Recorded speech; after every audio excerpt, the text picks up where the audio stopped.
welcome to the 451st episode of the Random Podcast from Heck. My name is Tony, and this is the podcast about random things in the world of entertainment, which includes movies, TV shows, and comic books. Big shout out to Andrew Loken. He is a big supporter of the show. You can be a supporter by going to patreon.com/gmanfromheck. Any amount you can commit to will be awesome. If you commit at the Rick Jones tier or higher, you get access to the secret podcast from Heck, which is an additional 30-ish minutes of podcast entertainment every single week. I just did an Off My Mind, kind of inspired by Daredevil, Born Again, and we saw it in the comics, just about vigilantes. Like, should vigilantes be outlawed? And, but then how come they tend to only go after the heroes, the costume heroes, and not the costume villain? There's a lot to talk about there.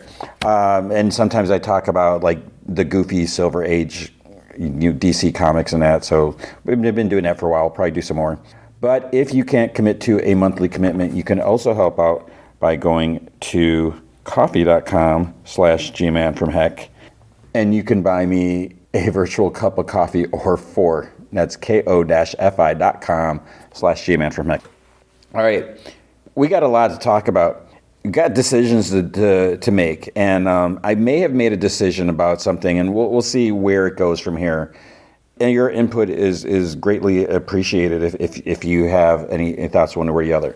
What are we talking about? The movie this week is going to be Lee Cronin's The Mummy. I think it's kind of funny. I love Lee Cronin's. I'm a huge fan. Evil Dead Rise, The Hole in the Ground. I mean, those are only two movies I've seen of his, and now The Mummy. I really appreciate him existing and what he delivers. It's I don't want to say refreshing, but I mean, it's so dark, but it's so good. And we had that to talk about, but it's just funny that it's Lee Cronin's The Mummy and not just The Mummy. But you have to distinguish it, because when I first heard it, I was like, isn't Brendan Fraser doing a mummy? Aren't they? I was like, is like Lee Cronin directing? No. So yeah, Lee Cronin's The Mummy, and but you just go with it. And yeah, so I got a lot to say there. I really enjoy it. I'll say it right now. I didn't 100% love it, but I did like it. The question will be, so here's what you'll have to listen to find out. Did I pre-order the Steelbook? That's almost like, that's the real deciding factor. That's like the over the top, is it going to get my stamp of approval type of thing or not? The pre-sales are available, are up, the pre-orders, no release date yet. So you'll have to listen to see. Hopefully I'll remember to mention that, because that's going to be at the end of the episode. So what else do we have? We have, so we got 2 more episodes of Star Wars, Maul, Shadow Lord, and I'm enjoying that. I do like the 20-something minute episodes. I think they can tell the story there. Here we go again. I don't like that they do multiple episodes. So we got 2 per week. Because it's going to be over soon. We're almost halfway through the season. Okay, but we have that. We also have another episode of Daredevil, Born Again. Crazy stuff happening, compared to last week, last episode. We're just starting here we go. Then we got Monarch, Legacy of Monsters. This episode's crazy. This, as I was watching, I was like, are they gonna really pull the rug out from beneath us and really just turn the whole show upside down and go in a different direction? So we have that. And then we got comics and news. So now here's the big question. What about the boys? Because I really want to cover that. But right now, all that stuff I just mentioned, that's a lot.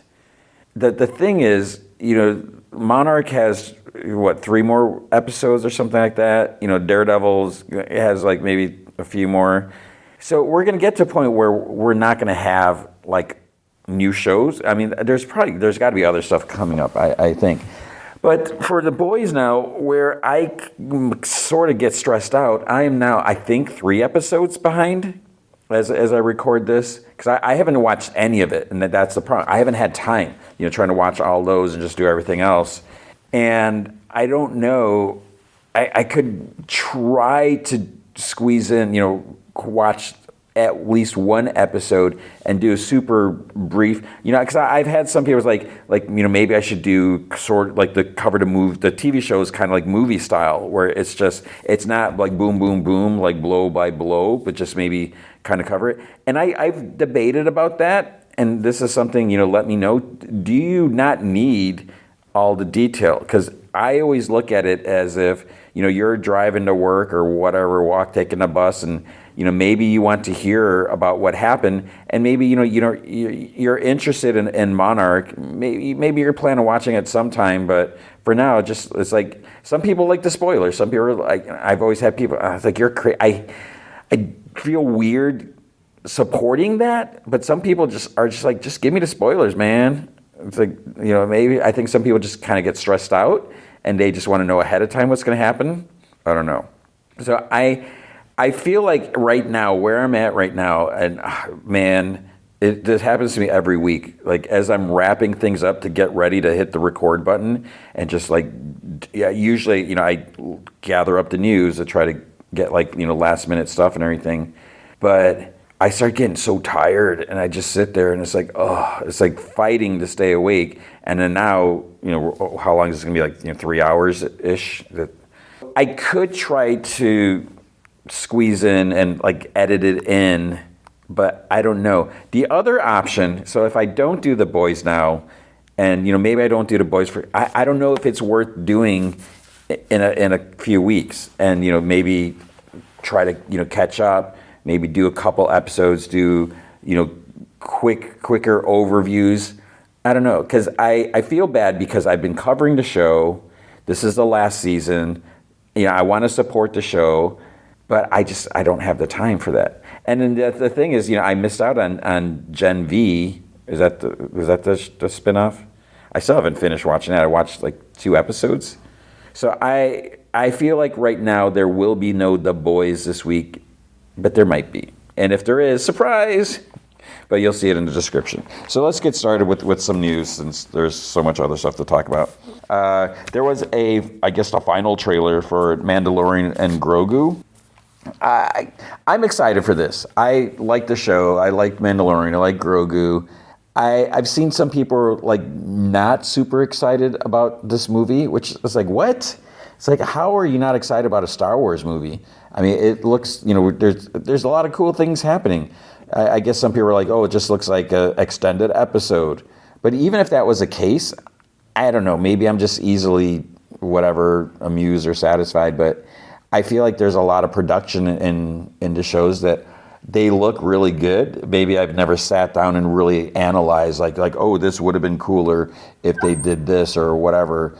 But I'm excited to see it on the big screen, and I don't know, but the trailer, it kind of has a different vibe than the first trailer. Maybe that will appease some people. I don't know, but I'm excited to watch it. So we have that to look forward to. I have that to look forward to.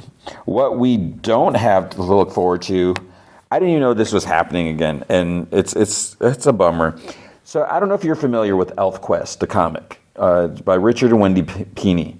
My brother-in-law, if you remember Red Lamp, he was super into it. And that's how I read it. I really read it because he kind of introduced me. He just really liked it.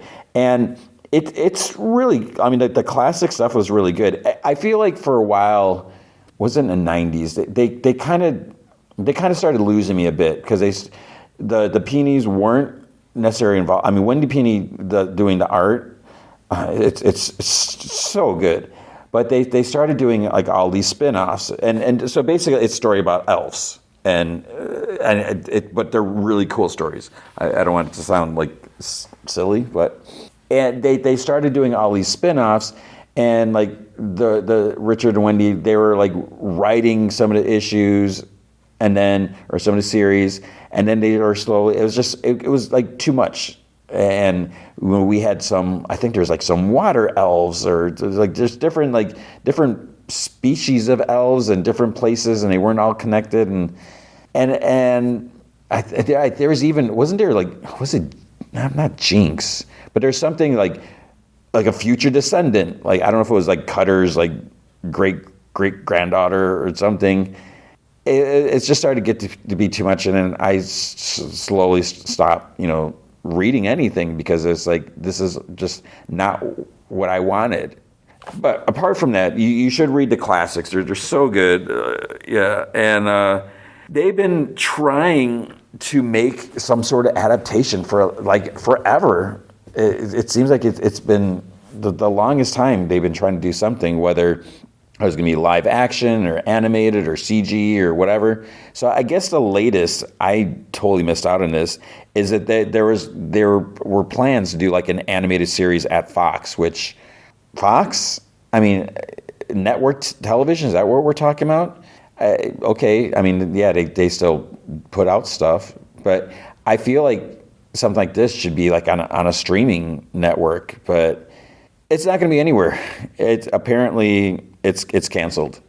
Yeah, there's always like, well, maybe someone else will pick it up or do that. But I think the peonies are like, we've been doing this for like decades now, trying to make this happen, and we're done. It's just not going to happen. Maybe that's how I read it, which is unfortunate because there's so much potential. Is there demand for it? That's the other question. And why is there so much trouble or so much struggle to make it happen? Or why can't they make? I'm sure they want it done a certain way, and as they should, because this is it could so easily go the wrong way. It's a few different wrong ways. So they should be, I'm glad that they have standards, obviously, because, they care a lot about the property, but looks like it may not happen. So that's a bummer.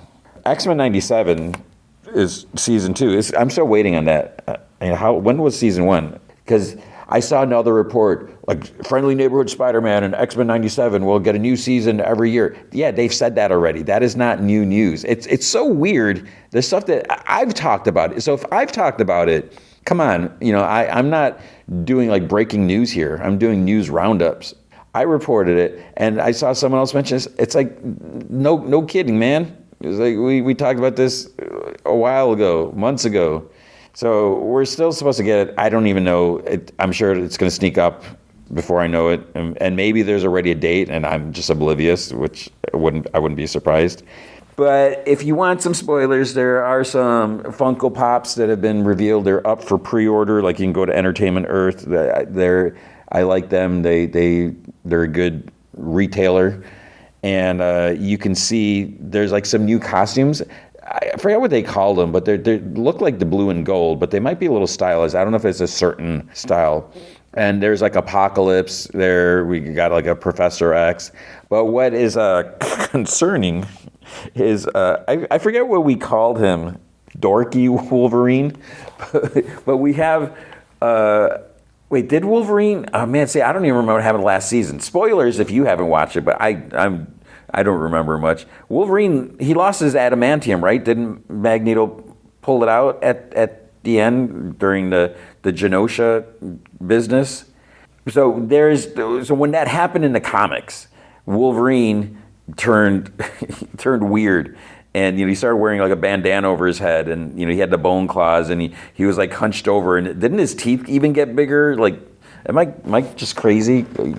Possibly. Yeah, so add that to your collection if you like that version of Wolverine. What about this World War Z?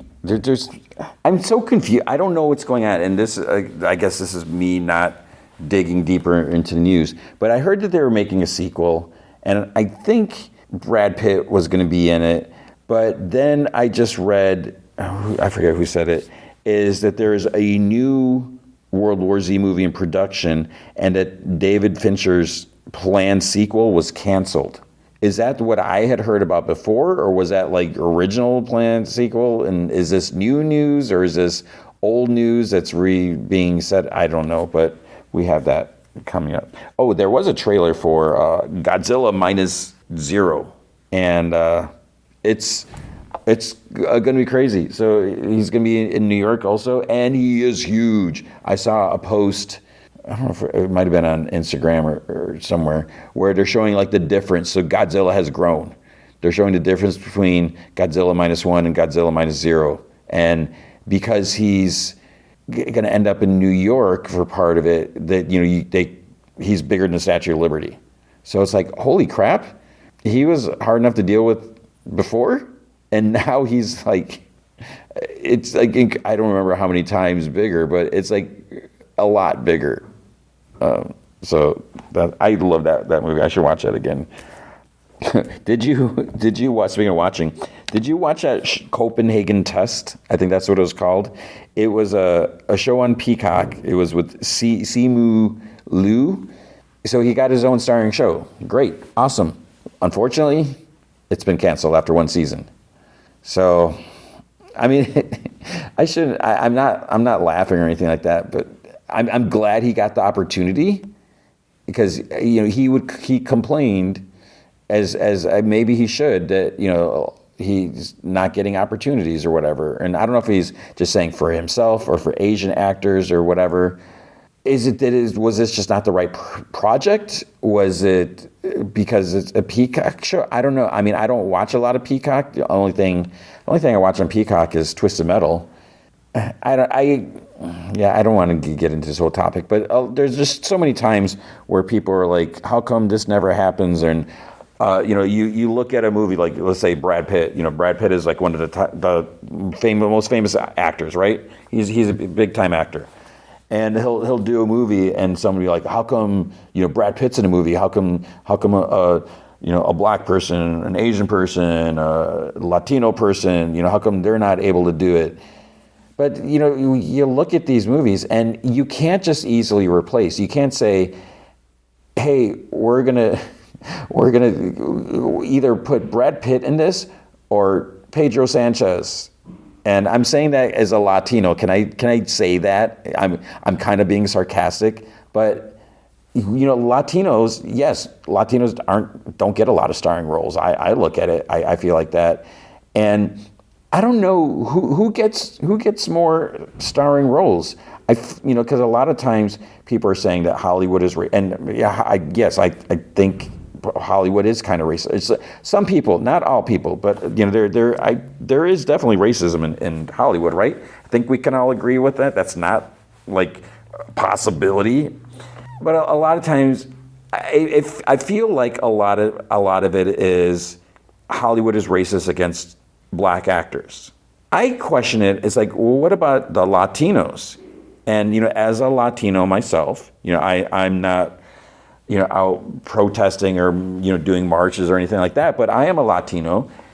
And are there, like, who are the big Latino, you know, Antonio Banderas, that was a while ago. I mean, who's the younger Latino actors that are representing the community or whatever?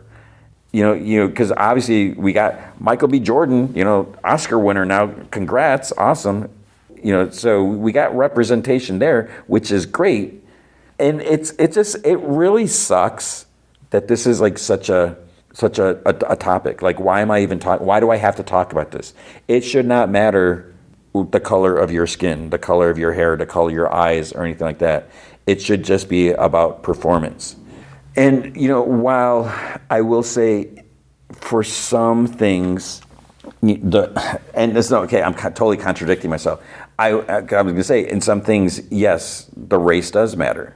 I still say, if you are doing a comic book adaptation, you know, if you're going to cast Spider-Man should be a white kid. You know, as a Latino, I'm not going to say, no, he should be, you know, he should be Hispanic, or he should be, you know, this or that. But, you know, we could, I could say this for several things, like, you know, Superman should be white, Wonder Woman should be white, you know, or Wonder Woman, I think there's a little bit of leeway there. But, you know, all these characters, unfortunately, these popular characters, they're all white characters because that's how they were when they were created. And I don't feel like you should switch genders or races just to make it more diverse. You create new characters. Like, what did Brian Michael Bendis do? He created Miles Morales. Awesome. And so, you know, we're getting a little more representation.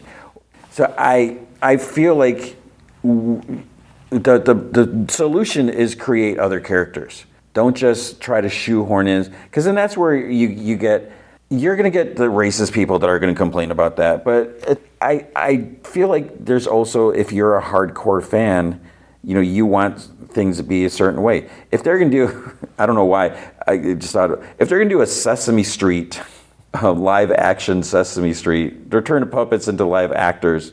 This doesn't really work as well. But okay, you're going to have like Ernie and Bert. And some people say Bert and Ernie, right? I've always said Ernie and Bert. When people say Bert and Ernie, that just sounds so weird. It's always Ernie and Bert. But I hear so many other people, I don't know what it is. But you're gonna have Ernie and Bert. They should be wearing this proper colored shirts. They're striped shirts. They're both striped. They should be. It's not like you're gonna give Ernie a solid green shirt. That would just be wrong. And this is a horrible example that I'm trying to come up with. There are they should be portrayed a certain way. They should look the same. And so whether it's the outfit, and you could even say the same thing about their costume. Should we just move on? This is such a silly topic. But yeah, so what are we even talking about? Let's move on. Bloody Disgusting had some stuff to say about different movies coming out. So Zach Kreger has some other movie, a sci-fi movie called The Flood. I don't know anything about that. How busy is this guy? Because what's he working on? Resident Evil now? And then is he going to be involved with Gladys? So The Flood is apparently scheduled for August 11th, 2028. That's crazy, because wait, is Resident Evil this year, this September? I mentioned it last week. But then Bloody Disgusting also mentioned Revenge of La Llorona. I struggle. Sometimes when I'm teaching Spanish at school, it's like I can speak Spanish, but there's times where I get tripped up on a word, and it's even though I know how to say it. So that is coming. La Llorona. See, I can't say it. I could pause it right now and I'll say it perfectly. Or when I'm editing, I'll be like, whatever. April 9th, 2027, there's supposedly a Final Destination 7 coming in May 12, 2028. Wow. Okay, you're saying this is going to be a May blockbuster movie. Okay, good luck. And then Gladys is supposed to be September 8th, 2028. So we got some stuff coming out there. Are you watching that MGM Plus show From? It has Michael from Lost. I forget the actor's name. I started watching the first season. I don't have MGM Plus, and I'm kind of putting my foot down. I got so many streaming things, and I don't think there's anything else that was of interest. But this show looked really good. It was on Prime, and I think it floats back. It might be on Prime again. I think it floats back and forth because they're related or whatever, owned by the same thing. This show From, it's a really good show. I totally missed it when it first came out. Maybe because it was on MGM Plus, so I didn't know anything about it. But then it left Prime when I think the second season or the third season came on. So I would like to get caught up with that. It has been renewed for the fifth and final season. So it's a bummer that it's a final, but that probably means they're wrapping up the storyline. So hopefully, everything is going to be good. But someday I want to watch all that. I don't know how I feel about this. Hollywood Reporter mentioned that there's a remake for Escape from New York in development. Do we need... I don't know how... I mean... On the one hand, it's like, fine, whatever, it's not going to erase the original. It's not like they're going to break into your house and steal all your Blu-rays or whatever. Maybe that movie's just so good. I mean, I watched it fairly recently, maybe last year or whatever, because, I got the 4K Steelbook. So I don't know how I feel about that. And what are they going to do? Are they going to just do the same exact thing but make it look slicker? Or are they going to change the story up a little bit? I don't know. David Duchovny is talking about X-Files. He says that there have been talks about him, returning in the Ryan Coogler's X-Files. He says there's nothing concrete at this point. So when I first heard that, when I saw that soundbite, I was like, oh, so is it about the money?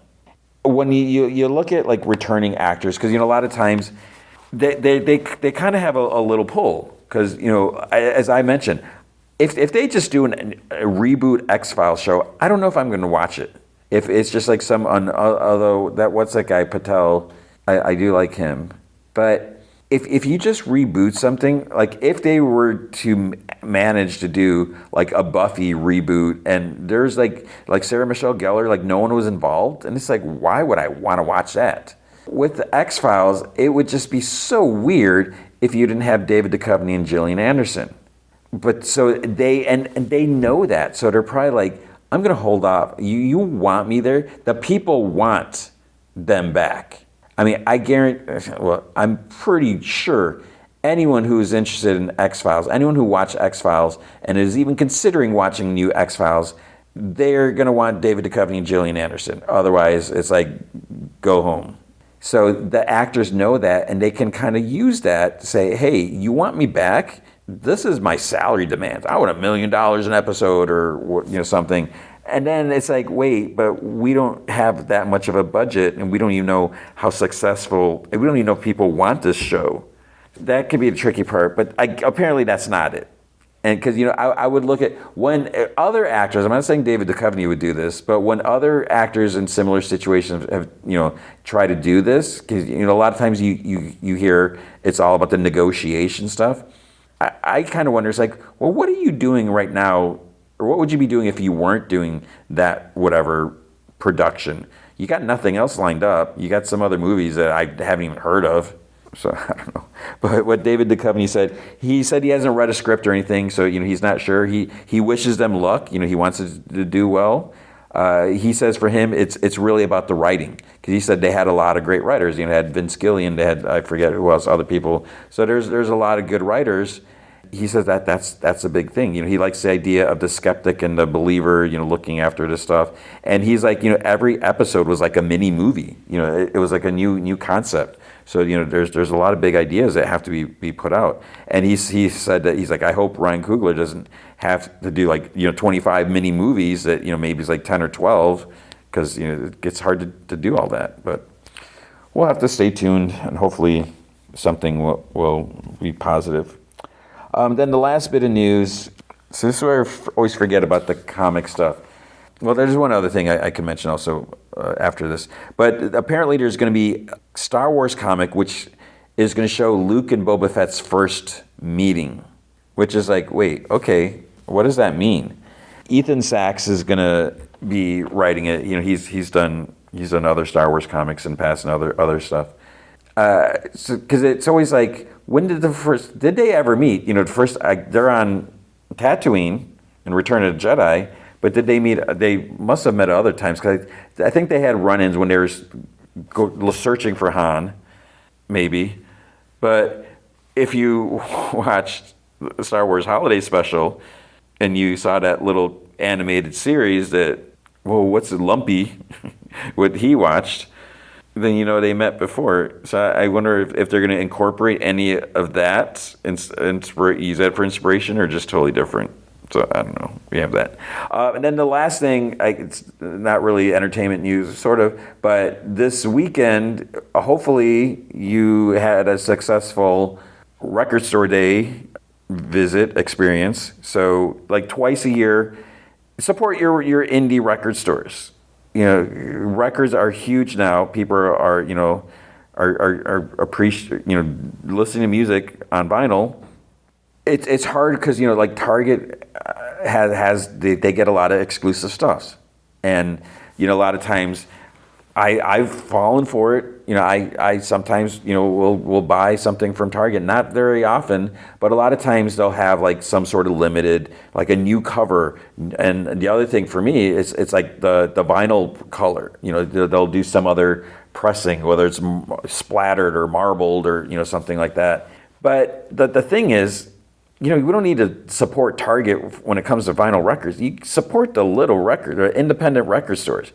I love the record store I go to. I go to one in Novato, California, Watts Music. I mean, they've been there for decades. They've been there for a while, and man, I love that store so much. I don't live in Novato. I mean, I'm gonna say that right now because I'm not like outing where I live because I don't want to do that. I'll just say right now I don't live in Novato, but I will drive to that. There are other record stores that I could go to. There are other record stores like, yeah, but it's like, no, I will go. I am loyal to that store and I will go there because they've treated me so well. They've, if I want something, they will order it. Darren will order it, and it's just a great store. So Record Store Day, what they do is to support stores like that, support stores like Watts, and like there's other. I'm sure there are other great stores too. I'm stubborn that way. So Record Store Days, what the music industry does is artists will release limited edition pressings, stuff that's like often not available on vinyl and will never be available on vinyl again. You have your record store exclusive, and you'll have your record store first, where they may be like, okay, here's a red pressing, whatever of this, and then later it's going to be like on a blue vinyl or black vinyl or something like that, and it's the same thing, but maybe there'll be some tweak. And sometimes, like there was a Billy Squier record wasn't able to get. It was limited to 900, and I debated. It was like it might have been his last album, and I really like Billy Squier, but sometimes some things are limited to 900. Taylor Swift put out a single, a really pretty purple single for Elizabeth Taylor. I don't know if they released that number because that was like not revealed right away. So that one's not going to be hard to come by. But I appreciate that Taylor will make this exclusive to the record stores for this. Although I wonder if it's going to be, if it's a record store, I don't even remember. Maybe it's a first. You can go there, like, the Cars, there's a Heartbeat City live album. That is awesome because I saw that concert live. That's how old I am. And so you can get stuff like that. Like, so what did I get? There's Muse put out a couple EPs that not available on vinyl ever. This is the first time they're on vinyl. And there's a Dr. Demento record I got. I had to get it. What else was there? I feel like there's something. Oh, Weezer. There's I forget. I don't have it in front of me. It's like the songs before the Blue album. And so it's like just raw and so it'll be cool. I think that was it. Support your indie record store. The whole thing about Record Store Days, it's what is the problem now with this? With these limited records, you got the friggin' scalpers that are showing up trying, because as soon as a lot of the stuff, even before they're on sale, they're up on eBay. They're being pre-order on eBay. It's like, dude, you don't even have it. And the way it works, record stores there's a list. And so people like me, we can say, okay, I'd love to get that. I want to get, so ahead of time what you want to, you have your list. This is my wish list. This is what I want to try to get. If I can't get this, I'll get this. If I can't get this, I'll get this. So, okay, here's what I'm going to try to get. Now, record stores, they have to kind of look at this list too, and I would not want to have to do this, but they have to try to figure out, okay, what do our customers want? And it's not just because it's not going to be just your regular customers, because you'll get other people, non-regular customers, will try to buy some stuff for they like this stuff too. Hey, I'm going to go check them out. Or maybe they'll try to divide and conquer. Say, okay, we really want to get this Wicked soundtrack. I didn't get that. There's like some live from a TV show or something like that. So I'm going to go to this store, you go to that store, you go to that store, and hopefully one of us, or maybe all of us will get a copy. If we all get it, then we can sell it on eBay or whatever. I don't know.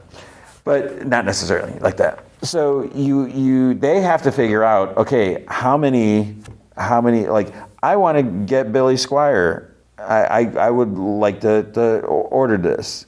And my record store guy, he says he loved that album. So I was like, I don't know about that one. And then when he said it, I was like, okay, I'm gonna try to get. I did get it, and that which is fine because I don't need everything. But he really likes that album, so maybe he's like, I want to try to get. You get limited, you get allocated, and because if there are a lot of indie record stores, which is great, so everyone is trying to get these records, so they have to put in their orders with their distributors. And I don't know if it's a matter of like, oh, you're in a little teeny tiny town, we're only going to give you one. Like, oh, Amoeba or whoever, we're going to give you 20 because you're a bigger store. There could be something with that too. But yeah, so it's a interesting, and I hate the fact that some people have to ruin it for everyone. Now, what record stores should do is like limit customers. But it gets to the point where it's like, okay, you want that super hot record, you're going to have to get there early. You might have to camp out overnight, like in the olden days. But there are people that will try to do that just so they can be like first in line or at the head of the line. Because like what my store does is you line up and they will only let in like, it's not like a humongous store or anything, but they only let in like a few people in at a time, and then you buy your stuff, you go out, the next person comes in, and that you just do that. So it's not just like, I don't know if other stores do this or not, but you don't want to just open the doors, let everyone in, and then just have people like running and fighting and punching each other and grabbing stuff out of their, that's just be chaos. So it might take a little longer, but. And you just limit like, okay, you want to get this one, you can only get one copy. Okay, it doesn't matter, you're the first one in line, you're only going to be able to get one. You want to try to get another one, go back to the line, and if there's any left, good luck.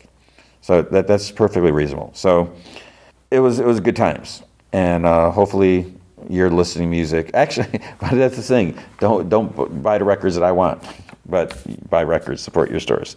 So that is going to be. Support the rest of the show too. Support me, so I can afford records, so I can have money to buy records. But that is going to be the news for the week. Okay, with comic books, I don't know if I've read everything. I read Racer X #6. Mark Russell, I think, is writing that. Is it Mark Russell or Sam? Yeah, Mark Russell wrote that, and I'm enjoying it. I got skullduggery. It's crazy stuff. This is a crazy. Things don't look good, so things are happening. Because we have all these like racing tournaments, and it's just crazy. I know I've mentioned this before, but you got these racing tournaments, and violence is allowed.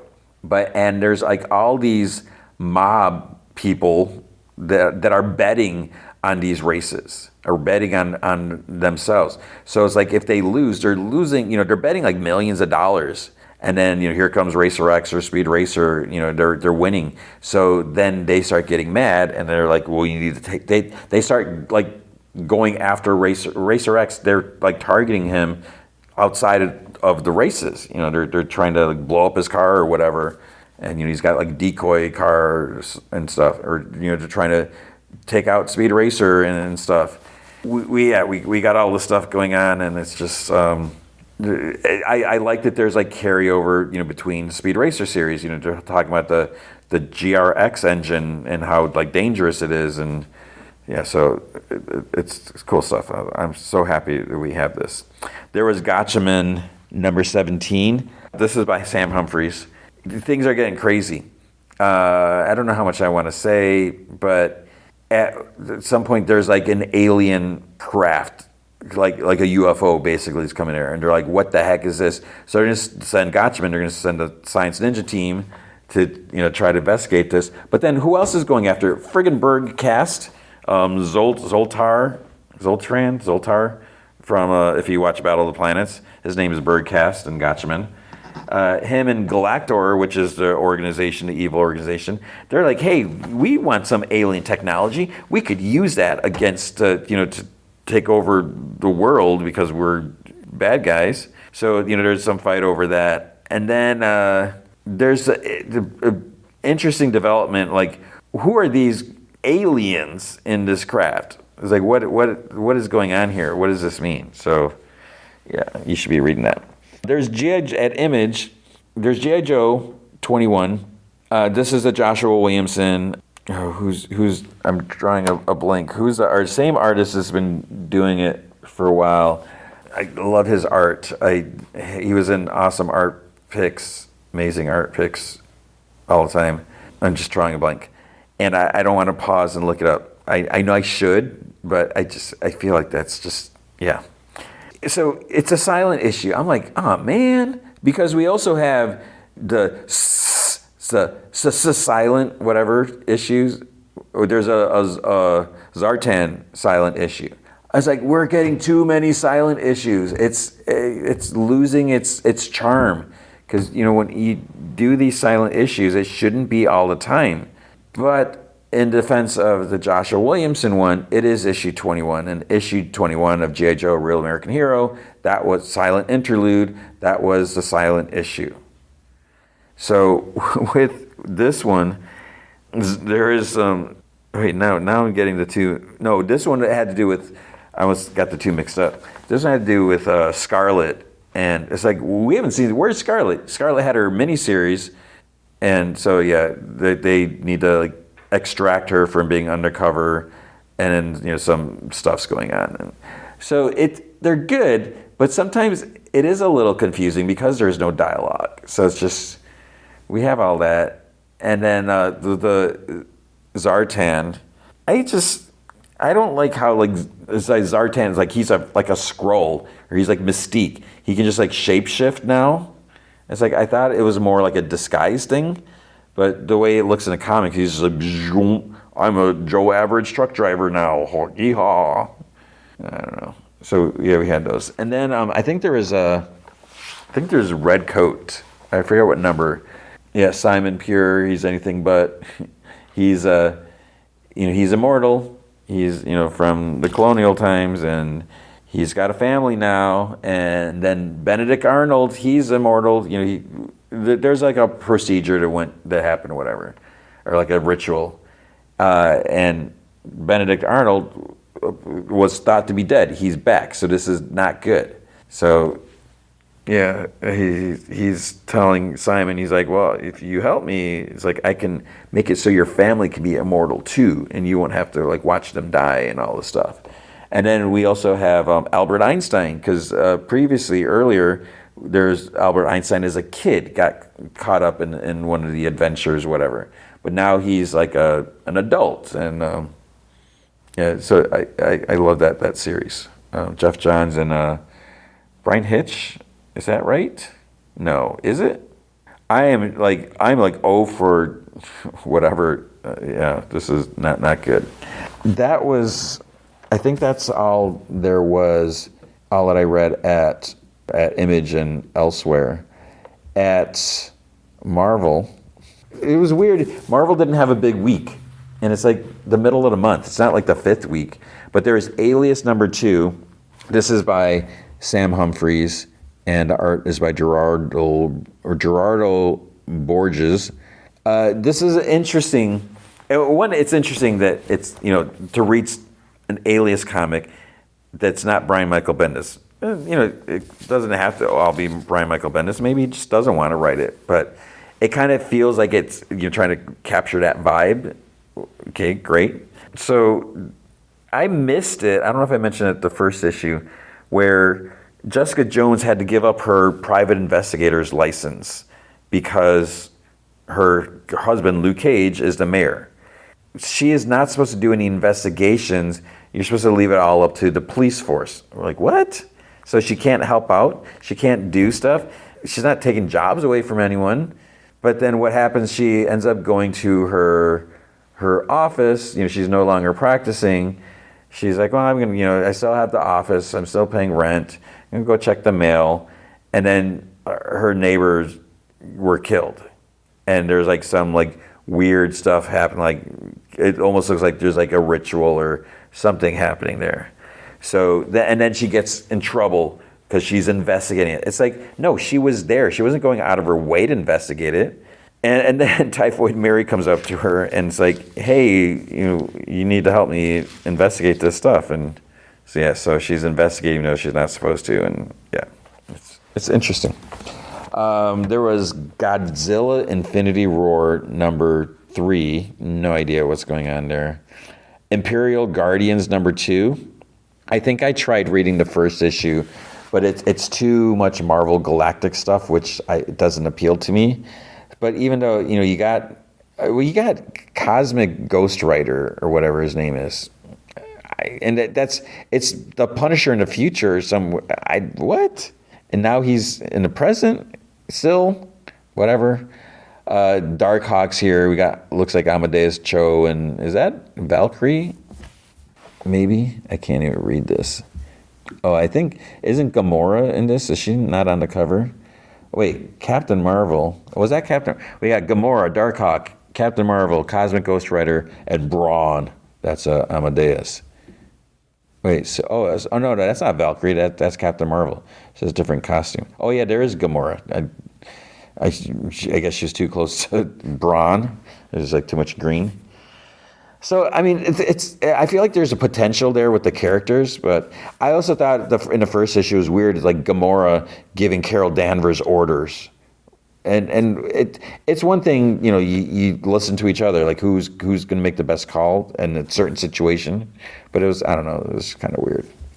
Inglorious X-Force #4. I want to read this. I want to like this. But I end up just like skimming through it, and then as I'm skimming through it, I'm like, wait, what's going on here? Because I'm not reading everything. Yeah, I'm not quite sure what's going on, and I don't know if we kind of know, like who's going to try to kill Kamala. There's a lot of stuff. Is it Angel? Because stuff happening, and he's like, no, and yeah, and then oh man, I'm gonna spoil it. Friggin' Mr. Sinister shows up. I hate Mr. Sinister. He's like almost as bad as Carnage. I was thinking, like, who do I not like more or less? More? So I don't know. Yeah. Magic and Colossus #3. I don't even know what's going on with that. I should probably check it out. I hope it's good. Planet of the Apes versus Fantastic Four #3. I was super excited for the first issue. I pretty much like the second one, but now it's starting to, like, I don't know now. It's starting to lose its charm. And part of it is, I think, because we got Doctor Doom. It's like, why does Doctor Doom always have to be, he's not even supposed to be here. He's not even supposed to come into work today. But obviously this is out of continuity, so it's fine if he's there. But then we got Red Ghost. It's like, okay, why Red Ghost? Because he's got his super apes. Yeah, so the Fantastic Four ended up like in the future, and they end up losing their powers, and some apes, including Dr. Zaius and General Zod, I keep forgetting his name. So yeah, there's stuff going on, and it's interesting. It is. I do appreciate it, but yeah. There was Storm, Earth's Mightiest Mutant #3. I am not reading that. I don't know what's going on. Ultimate Wolverine #16. And I stopped after, like, I don't even know if I read the second issue. But isn't the Ultimate Universe ending? Why should I read this? It's just, yeah. Then there's Venom #8 or 257. This is more of the Spiral stuff. I'm getting a Spiral overload. I will say, yeah, something crazy happens at the end. And I do not like it. Obviously, it's not going to stick, but it's just like, come on.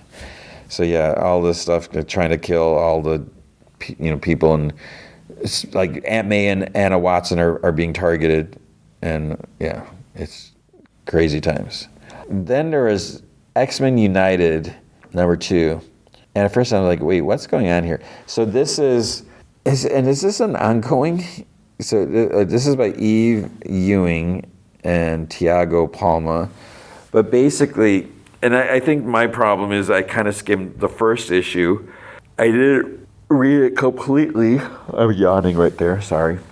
And Emma Frost kind of makes this psychic virtual institute. It's like, okay, we're going to all meet here. But it's like, is everyone just like sitting around in like their bedrooms or whatever and just the living room and just like, okay, psychically we're going to connect. And Scott's like, this is not a good idea for everyone to be in the same place. And, so and she's like, dude, I don't have to listen to you anymore. And I don't know. And then Captain America shows up. It's like, wait, is that really him? What's going on? Yeah. So we have that. I don't know how I feel about that. Then, that was it for Marvel. At DC, we had Absolute Batman number 19. This is, I think I mentioned it. I think I mentioned it last week. They released a cover to issue 20 because there's going to be a big mech or big armored thing, whatever, for the Robins that are going to go after Batman or whatever. I think they're going after him. I missed, so in this one, because I knew that like Harley was introduced to this, and I knew that I was pretty sure Harley was like working with Batman, but I don't know when that first started, when that happened. So I don't know if I missed that one issue, or maybe it was more than one, but somehow, yeah. So she's working with, Alfred and Batman, but yeah. There's something big happens, and I'm not a fan of it. I think I really don't like it. I hate it, is what I will say. And I've praised the Absolute books because they can do stuff like what they did in this issue. They can take risks. They can turn things sideways, and so it is kind of refreshing and interesting. And it also gives you a sense of like, well, anything goes. You never know what's going to happen. But then you're going to like do something drastic just because you can. I don't want to say, oh, this is horrible story plot or whatever, or story point. Obviously, there could be developments and stuff that are going to come around because of this. It doesn't mean I have to like what's happening. So I do not like what happened, and the other thing, I don't like this Batman. He's he's doing heroic stuff, but he's like more of a jerk than Bruce Wayne is, and it's just hard to care about like what he's doing and everything. So I don't know. Yeah, because some crazy stuff's happening. Yeah, we'll see. Obviously, it bothers me, and it should bother me. There's certain things. You'll know what, if you've read it, you know what I'm talking about, and yeah. So we'll see where this is going to go. Wonder Woman number 32. Can barely read that, and this is like the future stuff because Lizzie's like like a teen, older teen. I don't think know if she's in her 20s, but yeah, they're fighting. Lizzie and Wonder Woman are fighting alongside each other. That doesn't sound right. And I at first I'm reading it, it's like, wait, what's going on? And then what I think, and I could totally have missed something, but I think we have that Amazonian that was pregnant at the beginning of the series. Because when that first happened, I was like, is that the baby that Wonder Woman is? It's like, it's not even Wonder Woman's kid. But then it's like, no, it is Wonder Woman's kid. So someone else was pregnant. And when, we saw all this stuff, she got in a fight at a bar. And I don't know, she killed some people or really injured them. And so people were like in an uproar about that. But I was like, wait, who's the father? Who impregnated this Amazonian? I don't know if we ever were told, but then in this issue, we basically, it's mentioned, and I'm like, ew. I don't know. But it's. I mean, the only nice thing is it's cool to see Lizzie and Wonder Woman next to fighting alongside each other, and then there's a crazy thing at the end. It's like, wait, what does that mean? Okay, then we have Nightwing 137. I started skimming through this, and something. It's got like a neat art style, but the art style felt like almost like it was a one shot, or like a fill in, and I'm like, who's going on here? Because it's like, wait, where's Barbara? And I know, we got different directions, different writers and stuff like that, but it's like I didn't really know what was going on, and then I was just like, I kind of don't care because I'm turning grumpier and grumpier when it comes to comics. So I should read that, but I didn't. Then there's Superman Unlimited number 12. So you can see on the cover, got young Jonathan Kent there, Superboy. So it's like, wait, what's going on? What does this mean? And so I don't know what's going to happen here. And there's some little interesting reactions to some people with young Superboy being back. It's like, obviously, you need to try to take all things into consideration. Is this really Jonathan? And if it is Jonathan, what does that mean for older Jonathan? And it's just like, what's happening here? So there's some interesting things. And I will say that Damian is now with Robin, and they're both at Lois's place. So will they run into each other? Then we had New Titans number 34. There was a Batwoman number 2. Deathstroke Terminator number 2. I read this, and so I'll say, what didn't I like? I don't like that they killed Wintergreen in the first issue. Allegedly, supposedly. I don't know. And Deathstroke is not doing so hot. I mean, he's so many people are after him, which is ridiculous. And then there's Lobo number 2. I didn't read that. There's a End of Life number 3. So that's the Vertigo book, and I am enjoying that. So I will read that. I read the second one. I don't think I read it on time, when I was supposed to, but I did read that probably a day or two after I recorded the podcast. And then there's Catwoman number 86, and that's it. That's all I read and didn't read. Hopefully you enjoyed that. Hopefully you're enjoying comics, but there's a lot that I seem to be struggling with, and I know I've talked about this before, and it's concerning that I'm just not happy with what's going on. But that is going to be the comics for the week. All right, Monarch Season 2, Episode 7, String Theory. Things are getting freaky, and we're at a point in the show where things are happening, and I'm starting to wonder, what rules are they going to follow in this show? Because we had the stuff with the difference in time, the passing of time in Axis Mundi and in the real world. But now they're starting to do some things, and I mean, is there the possibility of parallel Earths, or would they drastically try to reboot the timeline? I mean, it almost happens, and as I'm watching, I was like, they're not going to do that. They're not going to, but something does happen. It's like, wait a minute. So, yeah, well, you'll see what I'm talking about. Okay, so there's a flashback to the Project Hourglass. That's when when Shaw first went back in the pod. So this is a Axis. So we were in Axis Mundi 1962. Shaw's there. It's when he gets stuck there. He's holding out dog tags. And then there's mixed. There's shots of him and the two others getting in. There's young hero asking if he's exploring far away.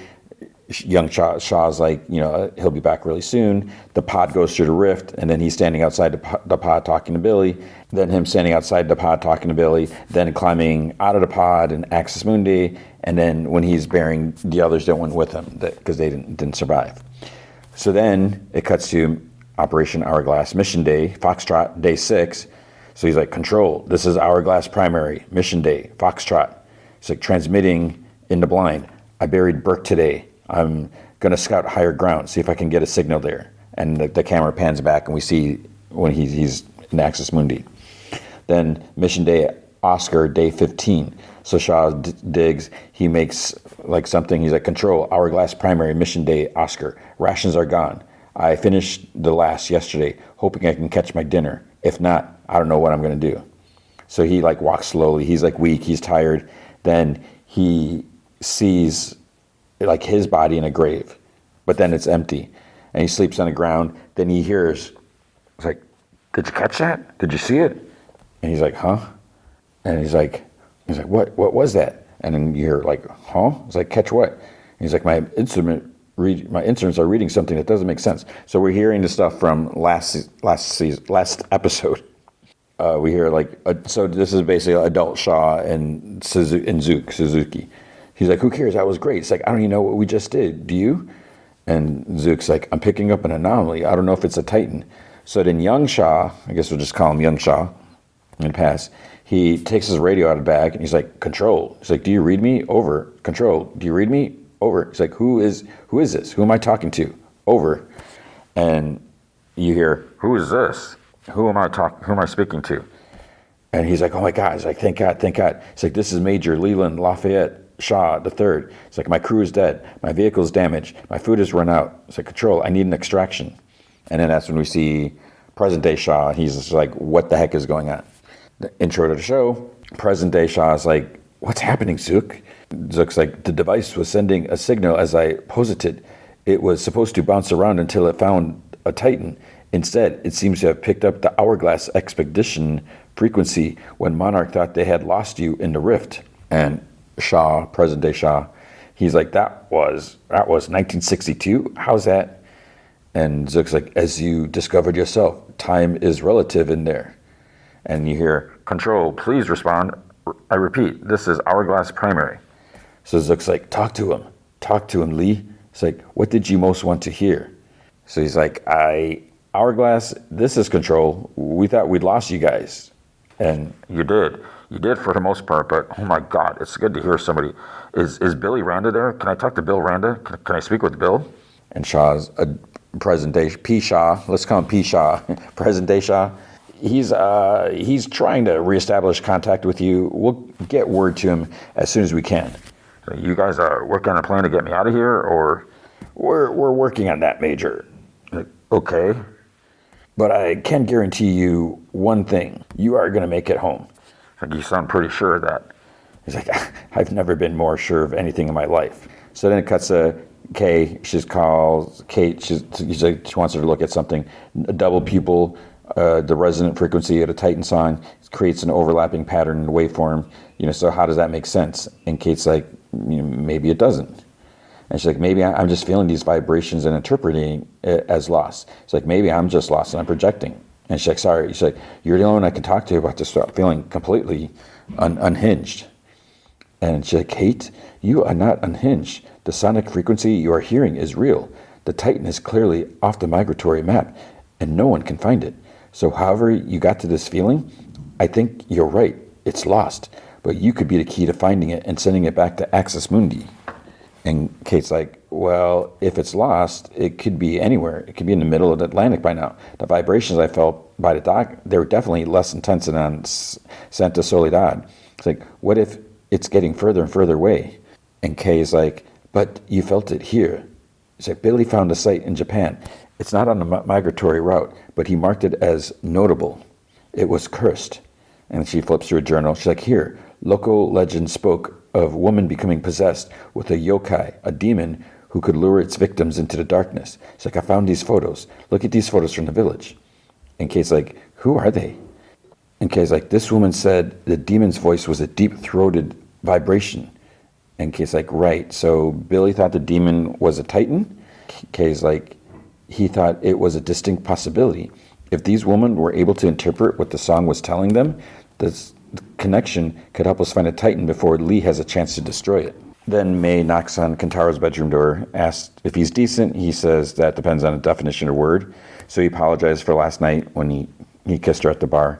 And she says that he says that he shouldn't have done that. And she's like, "No, you didn't. We did." She's like, "We have history. It happens. It's cool." Then she sees that he's like packing or something. She's like, "You going on a trip?" He's like, "Yep." He's like, "I need to get out of here." And she's like, "Yeah, I get that. Where are you going?" "Thailand." And she's like, "That's nice. You going by yourself?" And he pauses. He's like, "I got an invitation." And she's like, invitation from who? He's like, just someone I met. It's no big deal. And she's like, okay, when you say it's not a big deal, it sounds like a big deal. He's like, why does everyone need to know my business? I met someone and I'm taking a trip. Do I need your permission? And she's like, no, I did not say that. He's like, I'm just tired of everyone telling me what to do, what's right, what's wrong, what my obligations are to my family, to Monarch, to saving the world. It's like, it's my life. And she's like, okay. And she just like leaves. And he like glances at her direction. So wait, I guess he's happy that he upset her. It's ridiculous. Like, is he mad because he tried kissing her and she's like, dude, I'm not into you. I'm not into guys. And he's just like, it's just crazy. So he's going to Thailand just because that girl Isabel said, okay. So then May's like, she leaves. Out in the hall, there's like two dudes in suits, and she's like, excuse me. And one guy's like, Cora Mateo. And she's like, I'm sorry, who? They're like, come on, let's go. So they grab her by the arms and escort her out. Present day P. Shaw tells Zook, he's like, I lost him. He's like, can you get him back? And Shaw keeps trying to contact young Shaw. He tells Zook that he knows that he must have a couple more miracles in him. And Zook's like, it's not a miracle, it's physics. And Shaw asks him if he can crank up the power. And then young Shaw starts to hear him. He's like, oh my God, hey, this is Hourglass Primary. I copy. Do you read me? He's like, present day Shaw. He's like, okay, Major, do you read me? And he's like, I read you over. I thought I'd lost you. Present day Shaw is like, no, I'm still here. Like, how are you holding up, soldier? And he's like, better now. It's like, what's your guys' plans to get me out of here? And present day Shaw is like, we need to get a sit rep first. Have you observed any muto activity? He's like, besides activity that killed my entire crew, a centipede the size of a subway car. And Shaw's like, right. How about Godzilla? And young Shaw's like, Godzilla? Sorry, no, why? And present day Shaw's like, this is important. You haven't seen any sign of Godzilla? And young Shaw's like, no. I was like, why is that important? How's that going to get me home? And then he's like, stand by, Major. Then to Zook, he's like, that's right. He's like, Godzilla wasn't there when I was there the first time. And Zook's like, Lee, are you sure that you remember? He's like, okay, stop. He's like, new plan. It's like, we don't know where that Titan is now, but I think I know where it was then. Like, Zook, is there some way we can put a tracker on that Titan? He's like, there was a radio in the entry vehicle that, maybe I can. Young Shaw's like, Control, are you still there? And so present day Shaw is like, all right. It's like, we'd like you to return to the entry vehicle now, okay? It's like, let me know when you're inside the pod. And young Shaw's like, sorry. It's like, return to the entry vehicle? And he's like, you got it. So then young Shaw's like, roger that. So he starts walking back. Before the scene changes, a big talon like thuds down. So it's like, okay, there's something else like close by. On Phuket Island, Kentaro gets a ride. He gets out and he sees a couple of people doing like some kickboxing practice. There's like this big glass room. So it's a girl. It's Isabel, the one from the bar. And then it was at this point I just realized that it's Amber Midthunder. She was the one in Prey, that Predator movie. I knew she was in this season. I kept seeing a mention of it. I was like, I haven't seen her. It's like, am I just like not recognizing her? I didn't at the bar scene. It didn't click, but for some reason here, I was like, oh, there she is. So, yeah, Amber Midthunder, I think that's her name. So she like greets him. She says she'll show him around, and he asks if she lives there, and she says, most of the time, it was one of her father's pet projects to save the rainforest there. Her dad's her dad is the CEO of Apex Cybernetics. That's that. I forgot what his name is. Not William. Whatever. Simon? No, I don't know. She says that he got bored with the project pretty quickly, pretty much like their relationship. So he gave her the house for her 21st birthday. Kentaro's like, my dad gave me headphones. And she like smirks. And she's like, I'm sorry about your father. And Kentaro's like, is that the company line? And Isabel's like, I wouldn't know. It's like, I don't really have anything to do with the company or anything my father does. And he's like, must be nice not having to care. And he's like such a jerk to everyone. And she's like, it's not exactly that simple. And Axis Mundi, young Shaw, he's in the pod. He's got like the circuit board out. Old Shaw says Dr. Suzuki's going to take him through the rest of the assembly process. And he's like, Zook, he's there with you?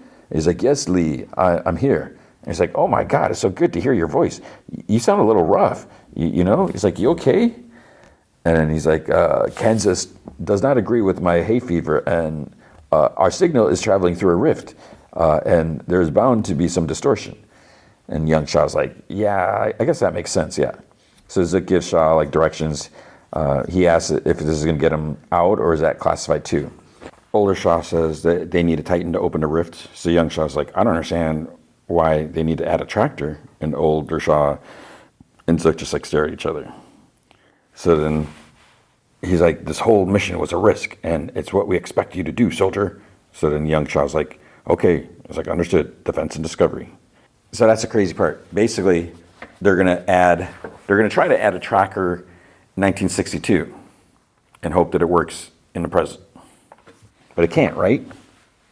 Could it?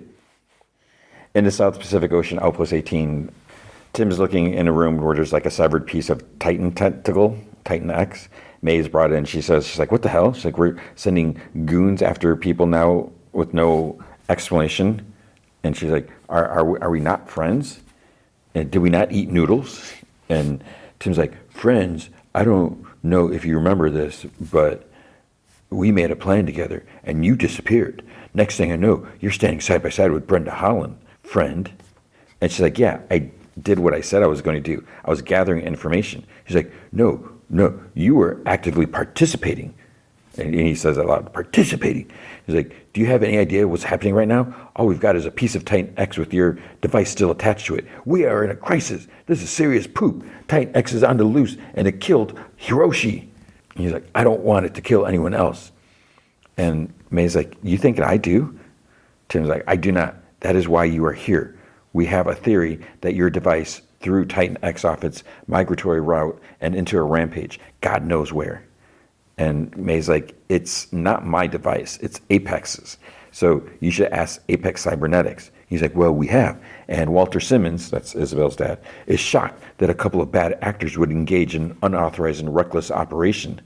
So when he said that, a couple of bad actors is like, is that Jason? That annoying guy Jason? And who's the other? It's not Brenda. But he's like, they have vowed full transparency. He's like, now Holland's playing ball, but she's being a little cagey. And May's like, yeah, of course she is. And Tim's like, so to add to the fact that well, Jason, what's this, Trisop or something like that, he's gone AWOL. That leaves you. He's like, help us figure out what it did. What your code did to Titan X. Maybe you can help us stop it. And she's like, I'm going to need one of those suits, like the hazmat suit type of thing, whatever. In Thailand, Isabel tells Kentaro that she has a sister too. After the world's best IVF, in virtual fertilization, IVF, doctors failed her mom and dad. They adopted her. And then 1 year later, her sister Maya, miracle baby. And then suddenly it was, Isabel who? And she's like, is that what it was like for you and Kate? You worked for years and years with your father? I thought it was only like a couple years. You work for years and years with your father, and then all of a sudden, Kate pops out of Axis Mundi, and it's Kentaro who? So it's like, where's she getting all her information from? Because I don't think it's entirely accurate.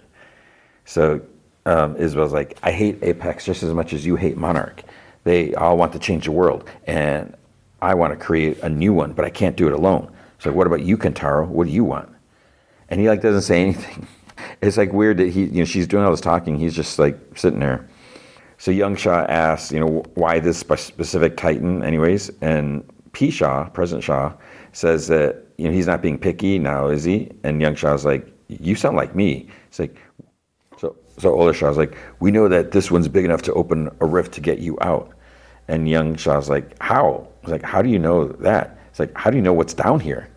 President Shaw says, well, Dr. Suzuki, he's a real sorcerer. He managed to detect that Titan signature close to your landing point. And then young Shaw's like, who are you? You said you were classified with Operation Hourglass. I know the whole team up there. Now, if you can't find Billy and you got me trying to tag a Titan and I don't even know your name, so who are you? And then President Shaw says, fair enough, Major. You may call me Colonel. I came on board late, part of the team that's trying to clean up this mess. So young Shaw's like, I guess I should be grateful, sir. Okay. So then, why don't you tell me about yourself? Let's try and keep the connection open. So President Shah is like, all right, what would you like to know? Young Shah is like, let's start with, what about family? You have a family? President Shah is like, I never married, but recently I came across some kids that thought they'd lost their dad. That kind of feels like family now. So young Shah is like, I got a similar situation. There's a boy up topside. I was good friends with his mom. Told him I'd be back. Made him a promise. So don't make a liar out of me, Colonel. And he's like, not on your life. Then young Shah finds like some glowing stuff, says it smells like electrical fire, and then President Shah's like, run now. And then electrical zaps start up, then there's like explosions like that. So young Shah's like running through the trees. He gets knocked off his feet. He rolls a bit. He gets cut on his cheek, like this little like shape. And I just noticed it, but like President Shah has the same scar in the present. He's had it before, because I was like, that didn't just happen now. It's like, that would be weird. But he had a scar in his cheek, so now we know how he got that scar. So then President Shah's like, Major, are you okay? He's like, yeah, banged up pretty good, but nothing that won't heal. He's like, wait a second. Holy poop, Control, you're not going to believe what I'm looking at here. Some kind of encampment. It's like, there's a camp. I don't know what it is. How could somebody be in a camp down here? President Shah's like, Major, this is a direct order. And then young Shah's like, oh my God. He sees I think it's like a Geiger counter or something like that. So President Shah's like, you step away from that camp and stay on this mission. And then he's like, Kaiko. Meanwhile, Kay and Kate, they went out. Kay reads one of Billy's maps. They're on what should be a path to lead to sort of ring up. And Kate's like, oh, there it is. So they're like walking, and Kate's like, were you in love with him? Kay's like, Billy? Kate says, Shah. So then Kaiko, she's like, no, it wasn't like that with us. And Kate's like, okay. And Kay is like, it was, and she sees this like sign carving at a gate. And Kate's like, what does it mean? And Kay's like, do not enter. They move towards the gate and they look for like a way in or around. And Kate starts kicking like the planks to make a hole. Then they inside they see like stone carvings. Kay says that they're markers like for graves. Then Kate sees a path and she said that must be the place where the woman felt the vibrations. So, but like the carvings seem kind of freaky. There's like kind of like figures and like, one has a woman like kind of like screaming or something. And it cut to young Shah. He's yelling Kaiko's name. President Shah, he's like, you need to slow down, son. He's like, slow down. She's alive and she's down here. Older Shah's like, I know, but this is complicated. And young Shah's like, wait a minute. What do you mean you know? What aren't you telling me? And President Shah's like, a hell of a lot, son. Young Shah's like, and you're not mission control, are you? President Shah's like, no, I am not. But that doesn't matter. It's like, only one thing does, protecting her at all costs. Young Shah's like, oh my God, you do sound like me. And then President Shah's like, say that again, Lee. And young Shah's like, what? President Shah's like, now, say it again. So young Shah's like, I said you do sound like me. Oh my God. And he's like, don't panic, Lee. And young Shah's like, I'm losing my mind. President Shah's like, don't panic. And young Shah's like, who are you? So he finally comes clean. He's like, I am your older self. I am you. Ask me anything. So young Shah's like, if you're not just in my head, if you're really me, you know how important she is. She was my mission, and I was supposed to protect her. But more than that, and President Shah's like, you love her. I know. And young Shah's like, no, I never said that. I never said that. And President Shah's like, no, never allowed. But I was always very careful, even in my own head.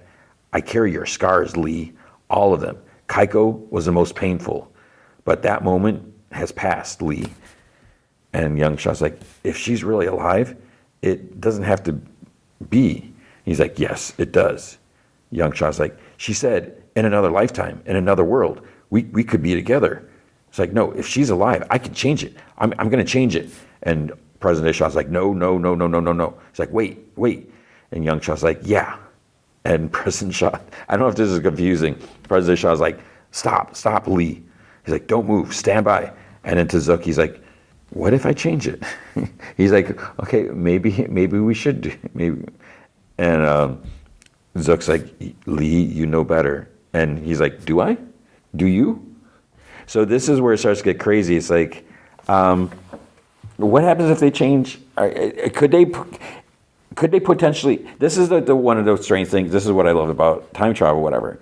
It's like, can you change time travel, or did this always happen?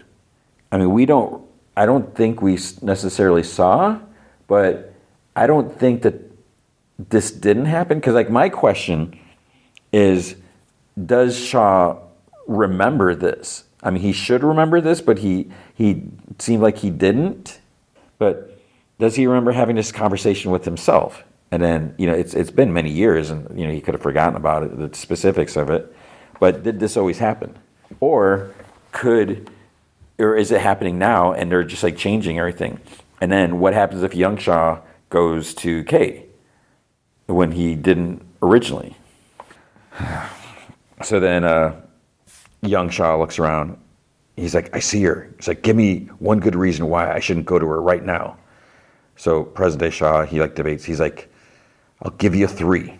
1, she does not need to be saved right now. And young Shaw is like, yeah, I know. I appreciate that she's tough. That's a nice sentiment, but I swore to protect her. And present day Shaw is like, protect her, yes, even from myself. It's like, do you really want to take the chance that by interfering now, you could throw her off the path from actually being saved? And young Shaw's like, you don't know what would happen if I stepped in right now. You don't know that. And President Shaw's like, no, I don't. But I know exactly what will happen if you don't. In the near future, you will rescue her, and she will live a life that you thought that you were responsible for losing. So then young Shaw's like, what's behind door number 2? Present day Shaw chuckles. He's like, that's better. He's like, those kids that came into my life, they're heroes' kids. You like them, Lee. You will like them. But if Keiko comes out early, we really don't know how seriously that could change everything. Young Shaw's like, and the 3rd? Old Shaw's like, this will be the hardest of all, because this is the moment we let her go. It's like, yeah, to save her, do nothing, Lee, just watch. Kate goes up some like steps. There's this big covered well. There's a rope. Kay's like watching her, and Kate's like, it communicates through water. And she thinks that the others went down there and heard the Titan's call. Kate tells her, she's like, you're not going in there. Kate ignores her and starts like uncovering like the old like boards on top. So Kate tells her, she's like, stop, it's not safe. Kate's like, I'll be fine. And she's like, I'm light. You can pull me up if anything happens.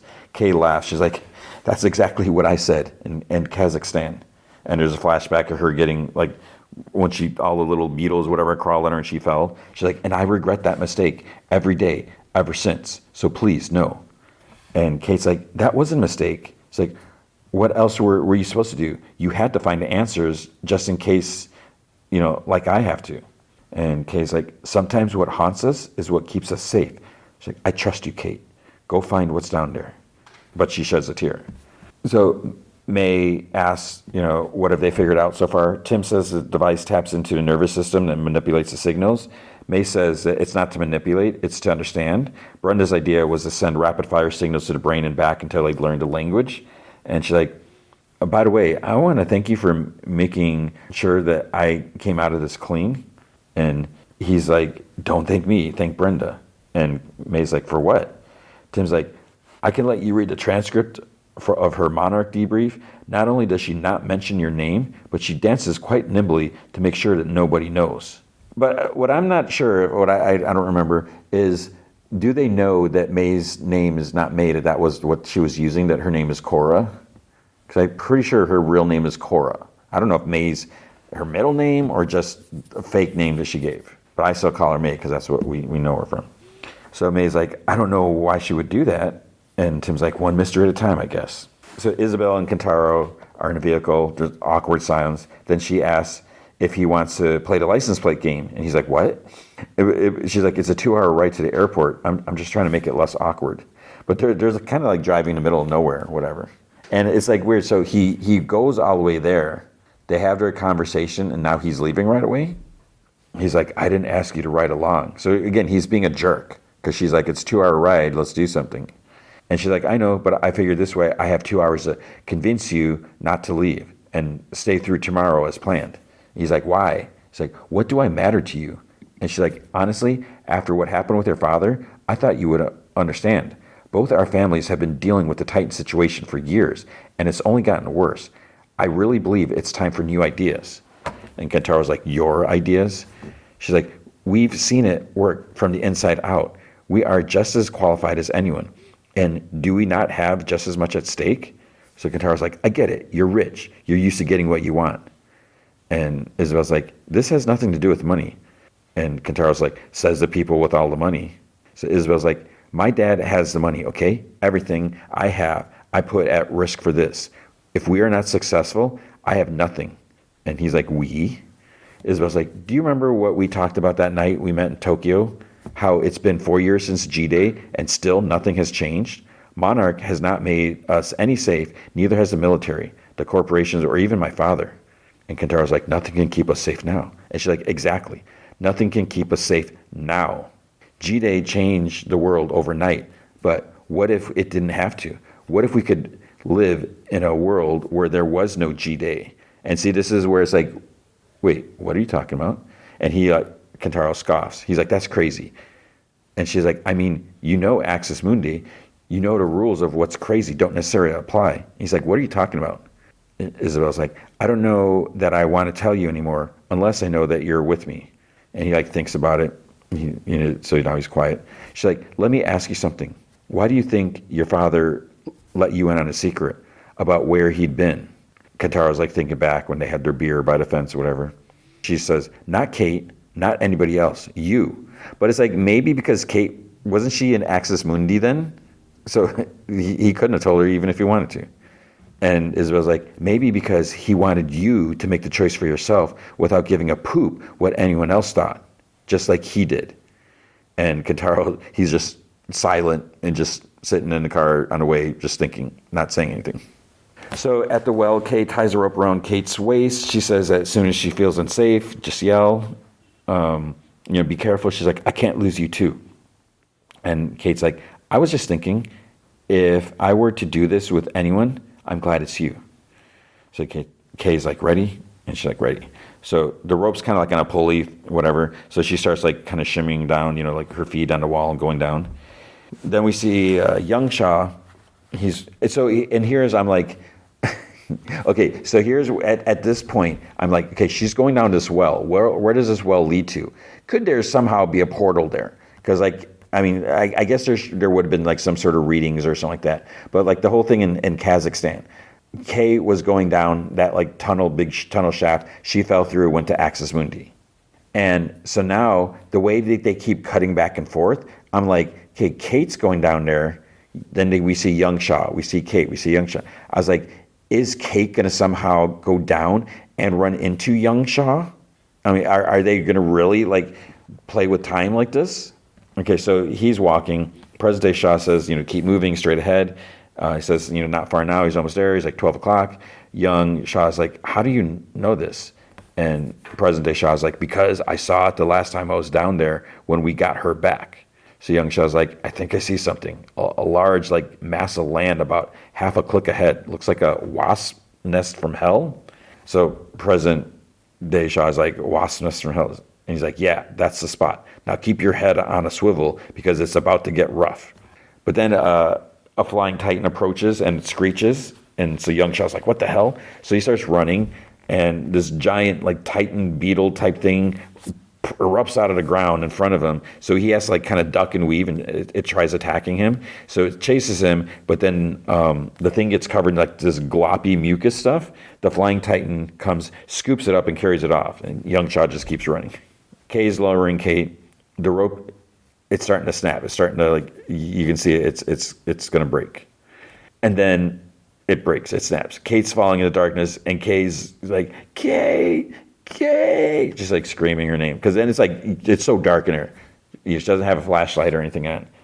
And this is like, is she going through a portal now? President Shaw tells young Shaw to let him know when he finds it.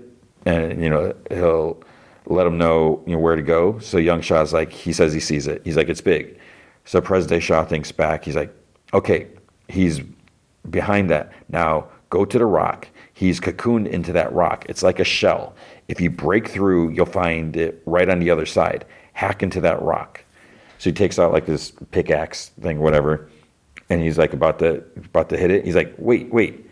If I start hammering, is it going to wake up? President Shah's like, I think it's in and young Shah's like a cocoon state, like dormant. And President Shah's like a sleeping shark.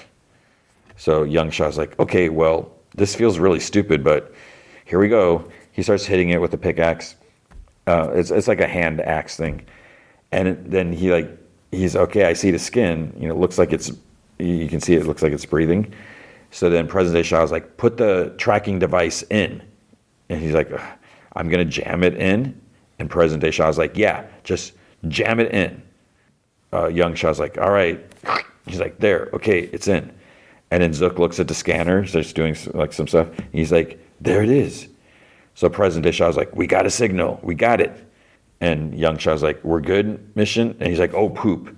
So President Shah's like, be careful. And young Shah's like, yeah, it's coming out. So he starts running, whoosh, it busts out of the cocoon. And it's like, was that supposed to happen?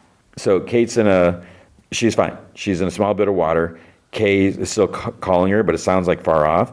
Kate gets up, sees that the puddle has like ripples in it, and then there's like a vibrating sound. She finally calls up to Kate, that she can hear her. She says she's okay, and she knows what the women were hearing down there. It's amplifying the Titan song. There's a tunnel. She thinks it might lead to the ocean, so she says she's going to follow it. And Kay's like, okay, be careful. But when she said that, I was like, how far is the ocean? Is it like 10 miles away, 50 miles? Or is it like 20 feet? Young Shah is still running. He stops to catch his breath. President Shah asks if he can hear him. And young Shah is like, yeah, it's just more distant. So President says that he needs to get back to the entry vehicle. There's a big forked tree nearby. And he knows because he's seen it. So young Shah's like, why there? Old President Shah, he's like, because that's where Billy's dragon will come for you. It's like, you hold your own. It's like you through the rift, when it opens, you ride it out. And young Shah's like, and you're sure that will get me home? And President Shah's like, Lee, I'm positive. And he's like, you're a good man, Major. Don't forget that. Try hard not to. It won't be easy. And young Shah's like, take care of her, okay? And Hiroshi's kids, too. He's like, we're losing a connection, aren't we? And the president, Zook, like, shakes his head. There's nothing he can do. I can't hold it much longer. So President Shah's like, yeah, time for you to go. So President Shah, he just, like, sits there and just thinks about everything. Kay hears Kate calling, and she looks out to the ocean. Then Kate's like, hey. And she's, like, behind her. So Kay's like, oh, my God. She's like, you scared me. How'd you come back? And at first I was like, is this another version of Kate? Like, where'd she come from? So she's like, it's a series of tunnels. One of them led me back up and around. So Kay's like, now I know how it feels. For a moment, I really thought that well was haunted. And Kate's like, I don't think so. It felt different down there. Everything was just so much clearer. I think the woman sensed the Titan song, and they went down to listen to it. Kay's like, which would have been interpreted as madness. Kate's like, exactly. It's like, I don't think the Titan's lost. I don't think it's dangerous. I think it just needs our help. Zook's looking at the pulsing blip on the tablet, and he tells Shaw that the signal's strong. It's heading towards Australia. So he asks Shaw if he's sure he wants to do this.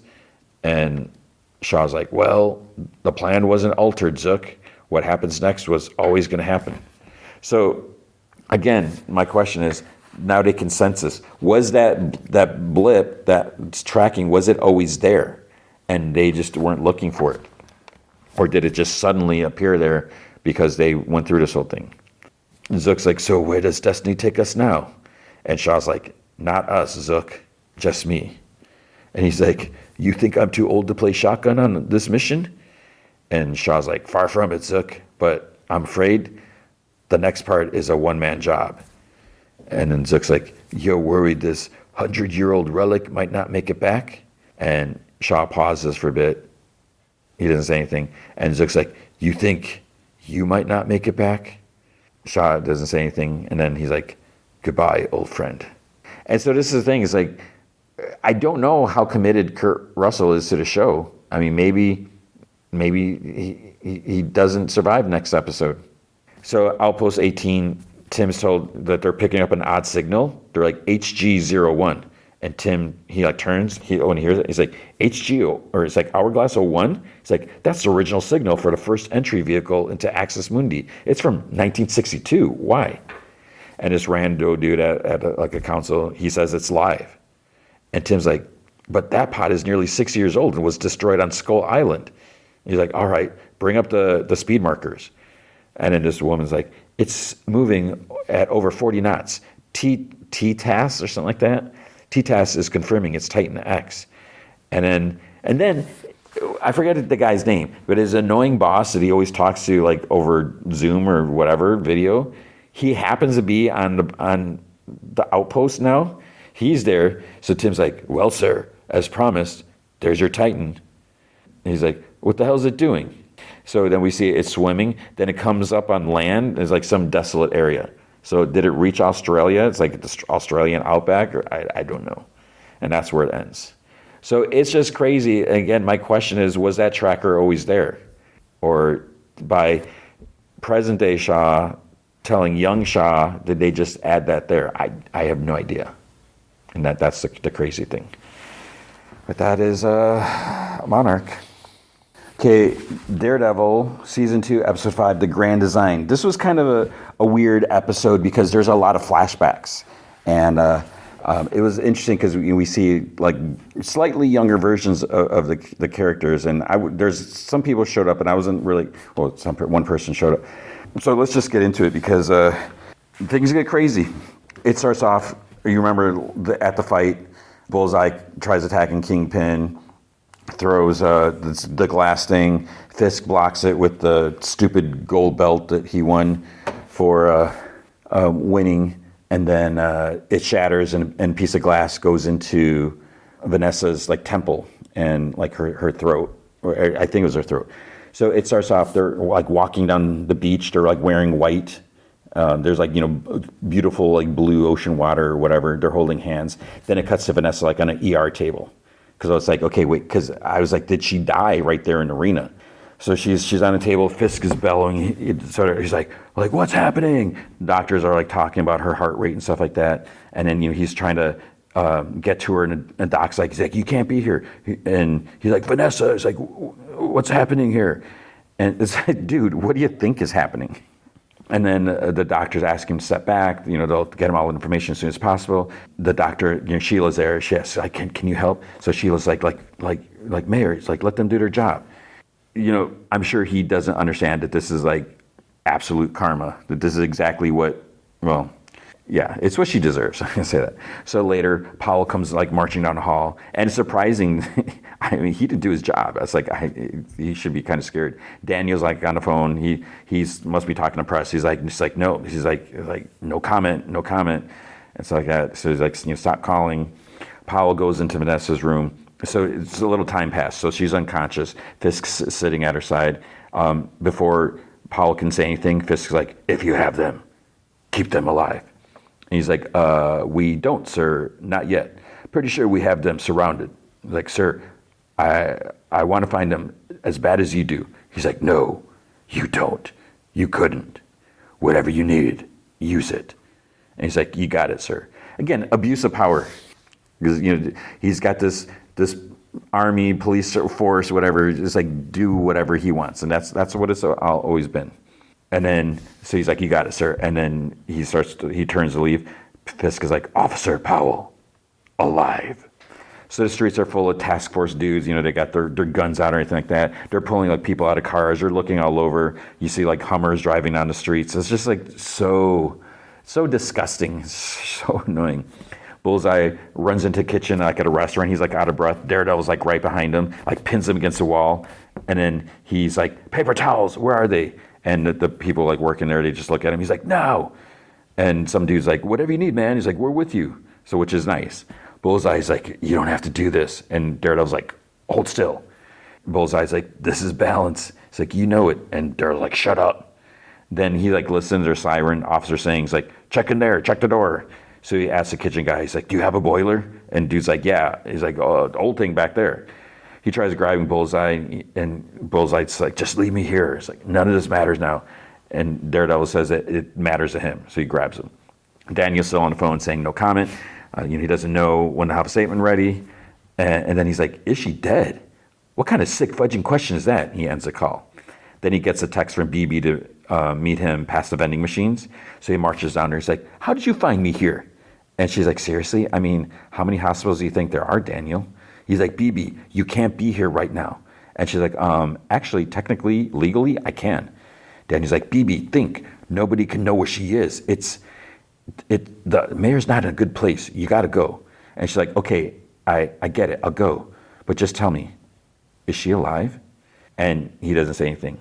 And BB's like, look, there's a ton of chatter out there. You have no idea. It's like crazy right now. And I just want to make sure I get the story right. And he's like, we're really fudging doing this right now, huh? And she's like, I'm so sorry. I shouldn't have come. Just forget I came, okay? And then she gives him like a hug. And I don't know if she did that hug to play on him, because then he whispers like, she's in critical condition. And BB's like, they're really lucky to have you. So Fisk is staring at Vanessa. Doctor comes in. This guy's Dr. Marati or something like that. He says that he's there to do whatever he can. He had a chance to look over her chart. She is, as he knows, quite a precarious position. And Fisk is like, I've heard that you're the top man in your field. And the doctor's like, well, nothing is certain where the mind meets the soul, Mr. Fisk. But he's like, that said, I will do everything in my power for her. Say take her away, like take her whole bed. As her bed's wheeled away, she has a flashback memory, like at a gallery. So she's younger. She's like in a basement. And she looks at that big white painting. And she's like, may I ask why you chose not to include this piece tonight? And the lady, it must be her boss, I think. She's like, I think it's pretty obvious why I chose not to include it. But if you feel differently, by all means, why should I put it up? Vanessa's like, I don't know. There's just something about it. The lady's like, do you understand what keeps us in business? What pays for those cute little gray shoes that you're wearing? Which is like kind of condescending. Vanessa's like, but I can tell you that if the right person walks through that door and sees this painting, sees his own deep, inexorable, miserable emptiness reflected right back at him, I can promise you, you can add 2 zeros to that list price and it'll sell faster than any other piece out front. And then the lady's like, that piece stays right where it is. And Vanessa's like, your call.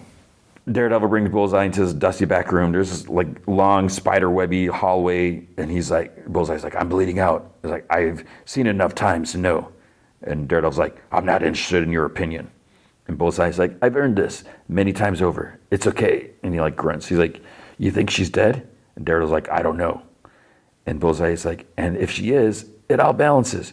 Your friend, Fisk's wife, scale settled. And I'm ready for a judgment. And Daredevil's like, oh, good for you. And then Bullseye turns. He's like, you're not listening. That night you threw me off the roof, I was supposed to die. 4-story, no one survives that. Daredevil's like, and yet, maybe that's the grand design. So Bullseye pats Daredevil like on the side of the head. He's like, you're getting it. And the Daredevil, I almost said Deadpool. Daredevil's like, no, I'm not getting it. If she's dead, Vanessa, that's just murder. And then Bullseye's like, Vanessa, Foggy, and Daredevil grabs him by the throat, pins him against the wall. He's like, don't say his name. You don't get to say his name. Do you understand? He's like, he's like, tell me you understand. Don't say his name. So then we get a flashback with Matt and Foggy at the police station. They're going to meet a potential client, and he's like going down for like drugs or something like that, and it doesn't look good. So he's going to have jail time. Foggy says they should take whatever deal so it doesn't go to trial. That's what they're like told or something like that. Then they go to see him, and Foggy says, or the guy says, when he sees Foggy, he's like, Foggy the fembot? And Foggy's like, Ray? Matt like chuckles. He's like, you know each other? So the guy's like, guy is upstairs, got a sick sense of humor, don't he? And Foggy's like, we grew up in the same building. And he's like, isn't your name Ray? And the guy's like, what, you think I'd go by Lionel in that neighborhood? He's like, Fembot, he used to clean my sneakers, didn't you? And Matt's like, maybe we could refrain from the name calling, Mr. McCoy. And then the dude's like, what's with him? He's like, you blind or something? So it's like, this guy's like a real like jerk. And then Foggy's like, how's Connor? And Lionel, he's like, he moved upstate last year, and like some other stuff. And Matt's like, okay, maybe we could get started. Foggy tells Matt that they used to hang out, or at least, he did with his brother. They were like best friends, with Connor. And Matt says that, he's facing a laundry list of charges. This guy McCoy, he says it's all BS. And Matt says, well, regardless, their firm was retained to represent him. So he's like, Mr. Nelson and, he's like, Mr. Nelson and I, and McCoy snickers. He asks, asks if Foggy is Mr. Nelson. And Matt asks Foggy, he's like, would you like to give him his legal advice? And Foggy says, based on the charges, they suggest that he takes a plea deal. They ask for a reduction in sentencing. Best case scenario, he's out in like 5 to 6. And then Matt's like, or, 3 to 4 with exemplary behavior. But he's like a jerk about it. He's like, oh, so what I got to do? Do I got to find God? Do I got to mop the floors? And then he says that the guys that he works for want him dead. He's like, there's a whole reason that, that's the whole reason that they're there in the first place, to cop a deal. He's like, they told you, right? He's like, no trial, huh? He's like, you know why? Because they got about 10 guys on the inside just waiting to take me out. He's like, that's how this ends. That's how it goes. It's not 3 to 4. It's not 6 to 8. He's like, if I'm a good little boy, all right? He's like, it's 24 hours, counselor. He's like, I'm a dead man the second I go in. So I'm not signing poop. He's like, I'll take my chances with a public defender. And Matt's like, all right. He's like, take it easy. He's like, back up here. Like, what are you talking about? And McCoy's like, you don't even know who you work for, do you? And it's like, wait, are you talking about the Kingpin? The flashback continues, like Fisk is in a car next to Wesley. So Wesley, from the other show, he gets a call. He tells Fisk that, so Wesley was his like right-hand man, his like whatever dude. He tells Fisk that they may have a problem with the lion. So it must be Lionel, right? And Fisk asks Wesley if he's familiar with Bitcoin. He's like, in light of the Russians, we should start diversifying in this new world. We can no longer be old-fashioned in our way of thinking. And Wesley says that he has some contacts in crypto space, but he would suggest that it might be too volatile for their needs. And he's like, well, perhaps you have other ideas. And Wesley's like, well, come to think of it, he's like, I have a friend who runs an art gallery, blue chip. It's like real money. Could be an interesting market for them. And he's like, the art world, pretentious, and airs opposing as something meaningful. Then it cuts to the present. He's watching as they're like doing surgery on Vanessa. Daredevil, he tells Bullseye to keep moving. They need to get him help. Bullseye starts to claps, and Daredevil's like, he's trying to help him up. And Bullseye's like, stop. It's like, ah. And Matt's like, Daredevil's like, this is pointless. And Bullseye's like, let's be real. It's like, you're not going to mourn me. And Daredevil's like, go on. He's like, get up. You need help. Let's go. And Bullseye's like, Daredevil's like, come on. And Bullseye's like, get your fudging hands off me. He's like, first you try to kill me, and you try to save me. He's like, and I'm the one who needs help? He like chuckles. Daredevil's like, I'm trying to save you because I tried to kill you. I lost sight of that on Josie's roof. Maybe tonight's penance is mutual. In a flashback, Foggy asks Matt for his allowance. He puts money into this fake book that's like, there's like all this money in there. He says they're up to $1,700 even as of tonight. And Matt asks, what does he think? 18 more months before they open the doors on Murdoch and Nelson. Then a guy comes in with a couple file boxes. He's like, congratulations, Fudjos. Great job at the precinct today. All you had to do was get the guy to sign his name. Didn't even have to be legible. Plead out, sign the papers, move on. But no. Foggy's like, Jeff, and the guy's like, I'm sorry, did you mean Mr. Levine? So this guy is like a piece of cake, right? Piece of work. And Foggy's like, right, yes, sorry, Mr. Levine. And the guy's like, well, guess what? I don't care. It's a public defender's problem now, isn't it? Unfortunately, they need all these papers collated and delivered to their office by Monday morning. It's like, happy Friday, fudge nuts. And as he walks away, Matt's like, have a nice weekend. So they're working late. They talk, because, they're like, you don't even know if they're going to have, jobs on Monday or whatever. Then Foggy sees the warrant. He's like, wait. He's like, the address is wrong. Because he says it was 536 and a half West 49th. He's like, that was her address. He's like, they didn't include the half on the warrant. And Matt's like, that can't be right. Foggy's like, it is right. It's a clerical error. But this is invalid. Everything discovered in this warrant is fruit of the poison tree. And Matt's like, it's inadmissible, which means that piece of paper is, and Foggy's like, a get out of jail free card. And he's like, well, what do we do? So they like discuss it. Matt says it's not like he deserves to walk. And Foggy's like, I don't remember deserve in law school. Matt mentions, the stuff that he did. He's like, do you want to spring the guy who calls him, Foggy the Fembot? And Foggy says that, no, he doesn't, but they are his attorneys. Matt says that Mr. Levine said that they're off the case. And Foggy's like, Ray, Lionel, he had a hard life. And Matt sarcastically, he's like, aw, cute a violin. And Foggy's like, his dad, he was not a good guy. And their mom, she drank a lot. She died when we were in 8th grade, liver failure. Matt sighs. Foggy's like, he never had a chance. And Matt's like, his brother did though, didn't he? And Foggy's like, Connor was younger. Lionel took the brunt of it. He's like, I didn't like him. And Matt's like, and you want to let him out to continue to do horrendous things to a whole bunch of new people? Foggy's like, I want to do the right thing. And Matt's like, I don't know, Foggy. It's like, you sell drugs, you're trafficking firearms, you get caught. I'm sorry, there are consequences. And Foggy's like, his crew, whoever he's working with, they're going to kill him when he's inside. And Matt's like, yeah, that might be the definition of consequences. Foggy's like, but does the punishment fit the crimes? Matt's like, crimes, past tense, present, or future? Foggy's like, so you think we should just ignore it? And Matt's like, ignore what? Foggy's like, it's our job to represent our clients to the best of our abilities, suppressing evidence. And Matt's like, objection, suppressing is questionable. So blah, blah, blah, more stuff. Foggy's like, aren't you supposed to be the Catholic one here? And Matt's like, come on. He's like, all right, fine. You want to go with guilt now? And Foggy's like, well, how about mercy? He's like, there's got to be something in the Bible, about that. Second chances, redemptions. He's like, all I know is if he goes to jail, he dies. Matt's like, and all I know is that might not be our problem. And Foggy's like, unfortunately, it is now. Then in the car, flashback, Fisk, continues, he's staring out the window. Wesley gets another call. He talks about, using a guy who was in town for a couple of weeks. He's maybe the best. And Fisk is like, use him. So who are we really talking about? In the present, Daniel, he's getting coffee at the hospital. The breaking news on TV, there's a reporter standing outside the entrance to Metro General Hospital where we understand Vanessa Fisk is in critical condition. Daniel curses. He's like, damn it, BB. He goes around a corner and this guy moved towards Daniel asking for an update on Mrs. Fisk. He's like, no, wait, no. And then Buck cuts in between them. He's like, so Buck's like, can you do me the favor and fudge off? And the guy, the reporter's like, who the hell are you? He's like, I'm the one telling you to fudge off. Keep up. Do I need to call the task force? And an officer walks up and dude backs off.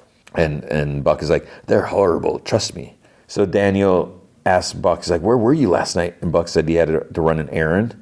And so he says that she's better. She's out of surgery. It's too soon to tell, but it's not bad news so far. And he's like, it's like, I could kill for a hot dog. Daniel smiles. He's like, yeah, sure. So the doctor dude talks to Fisk, says the surgery went quite well. And Fisk is like, tell me everything. He says procedure was long, quite involved, but he's optimistic in nature. He's like, and I remain hopeful. And Fisk is like, hope? She's going to be fine. So the flashback, Vanessa's in the gallery. I don't know if it's a new gallery, different gallery. She's about to put up the big white painting. And then we see them at the beach. Then we see Fisk at her bedside holding her hand. Meanwhile, Daniel and Buck are in the car. Daniel's driving. He says that there's hot dog stand at every corner, but Buck says he thought that they might take a drive, have a little chat. And Daniel's like, a chat? He's like, Buck, Fisk needs me. And Buck's like, the man is aware we're going to Albany. And he's like, yo, Albany? It's like, dude, you didn't say anything about Albany. And Buck's like, the other day in your office, you were asking me about my background. He's like, yeah, sure. He's like, well, you were right. I was Regiment 22. When you were reading about my past, did you see anything about Hellman? And Daniel's like, the mayonnaise? He's like, no, Daniel, not the mayonnaise, Afghanistan. My squadron, and I imagine many others, were tasked with night raids that no man of fighting age would survive the night. But it was opium farmers, not insurgents. Apparently, Her Royal Majesty considered 14 fighting against. And Daniel's like, Jesus, what'd you do? He's like, what I was ordered to. That's my point. There are pivotal moments in a man's life, Daniel, which define what kind of a man he is, what he's really made of. Mr. Fisk changed my life in one of those moments. I imagine you can relate, right? Staten Island to City Hall, head of communications, that's quite a trajectory. That's impressive, Daniel. And Daniel's like, appreciate that. And Buck's like, my God, it has not been easy, has it? Muse, the Northern Star leak, and now it seems someone, God knows who, has leaked the hospital to the press. Daniel looks over at Buck, and then he almost does like a double take. He's like, what? He's like, you're not saying you think it's me, do you? He's like, Buck, I didn't have anything to do with that, but he did. He's like, let's just take a left in here. And so they turn to like a lumber supply place and park, and Daniel's like, Buck, am I in trouble? And Buck just sits there, be right back. And Daniel's like, well, maybe I'll come in with you, get some beef jerky or help you or whatever. And Buck's like, that's kind of you, Daniel, but I'll take care of it. Just sit tight, yeah? So Daniel watches him go inside, breathes nervously, turns on the car, starts like thudding the steering wheel, shuts the car off. Then he looks up and sees Buck with a drill saw and like a shovel. So Buck walks up to Daniel's door and he motions back because they're going to just throw it in there. Meanwhile, Fisk is in a vehicle. Wesley gets out, meets with a guy, shows him a file and picture of Ray Lionel. So I didn't realize that at first because the de-aging thing or whatever, but the guy, it was Buck. I'm pretty sure it was Buck, right? Pretty sure. I'm almost positive. So in the flashback, Ray signs out of prison. Foggy and Matt, so they got him released. Foggy asks if he needs anything, but he just like ignores Foggy and like walks around him.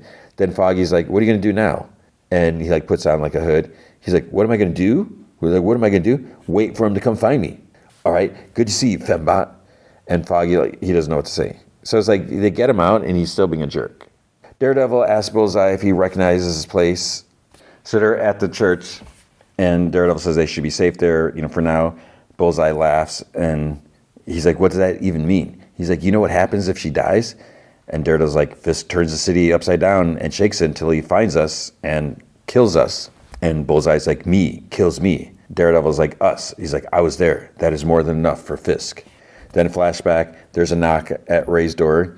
And he like stands, he pulls out a gun. He holds it like up at the door. He's like, it's open. Foggy walks in. He like puts his hands up and Ray puts the gun down. He's like, what the fudge you doing here, Foggy? Daredevil, in the present, he says that he knows someone who could help, a nurse. This is probably talking about a night nurse, right? Or what's her name? Rosario Dawson. And Bullseye's like, nurses, doctors, lawyers, vigilantes, assassins, killing people, saving people, act like it makes a difference, like it matters at all. In the past, Foggy tells Ray that he wanted to give him something, so he gives him an envelope. He's like, I was hoping you would take it and, I don't know, get out of here. So it's the money that they've been saving for the law practice. And he's like, I don't even know where. And then Lionel's like, wait. You're going to give me money? And he's like, no, Ray, I already gave it to you. What I want is for you to start over with it. He's like, you got a chance here. And the President Bullseye's like, it's not about them. It's about you, about me. Just people. And brother, we are who we are. He like chuckles and coughs.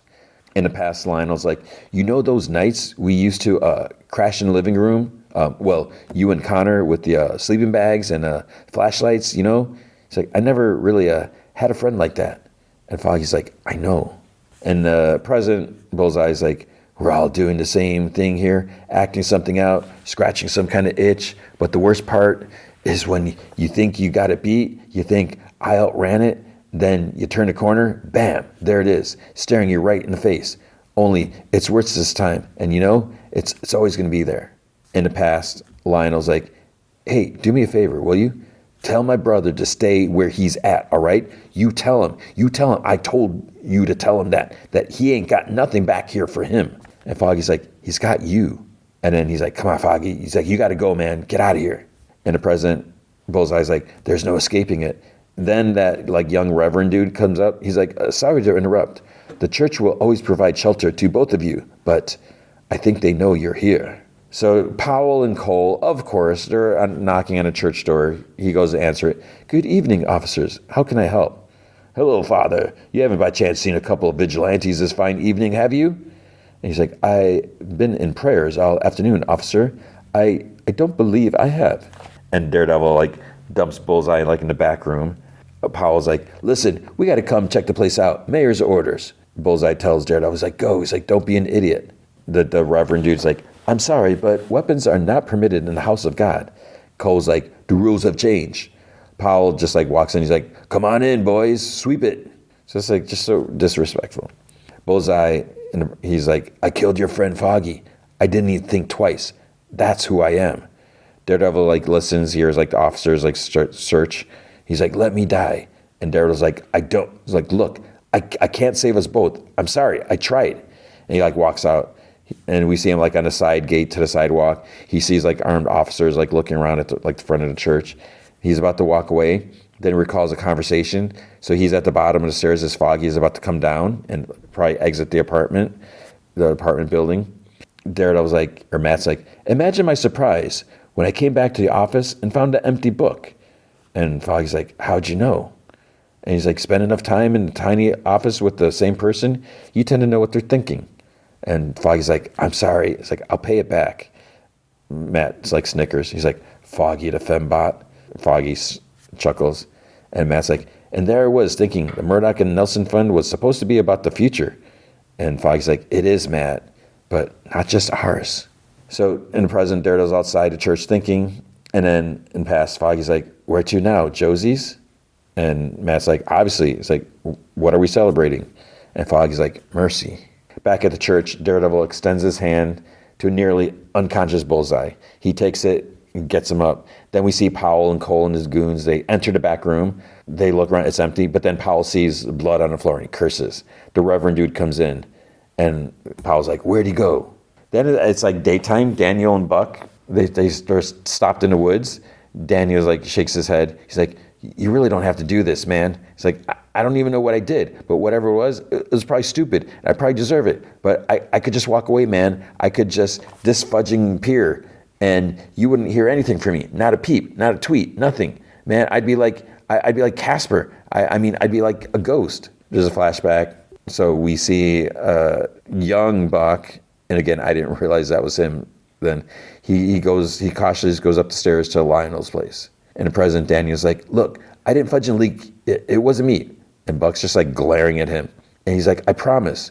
And Buck's like, get out of the car, Daniel. So young Buck is at Lionel's door. He has like takeout food. He's like, delivery. He's like, wait, sets the food down, takes out his gun, reaches for the knob.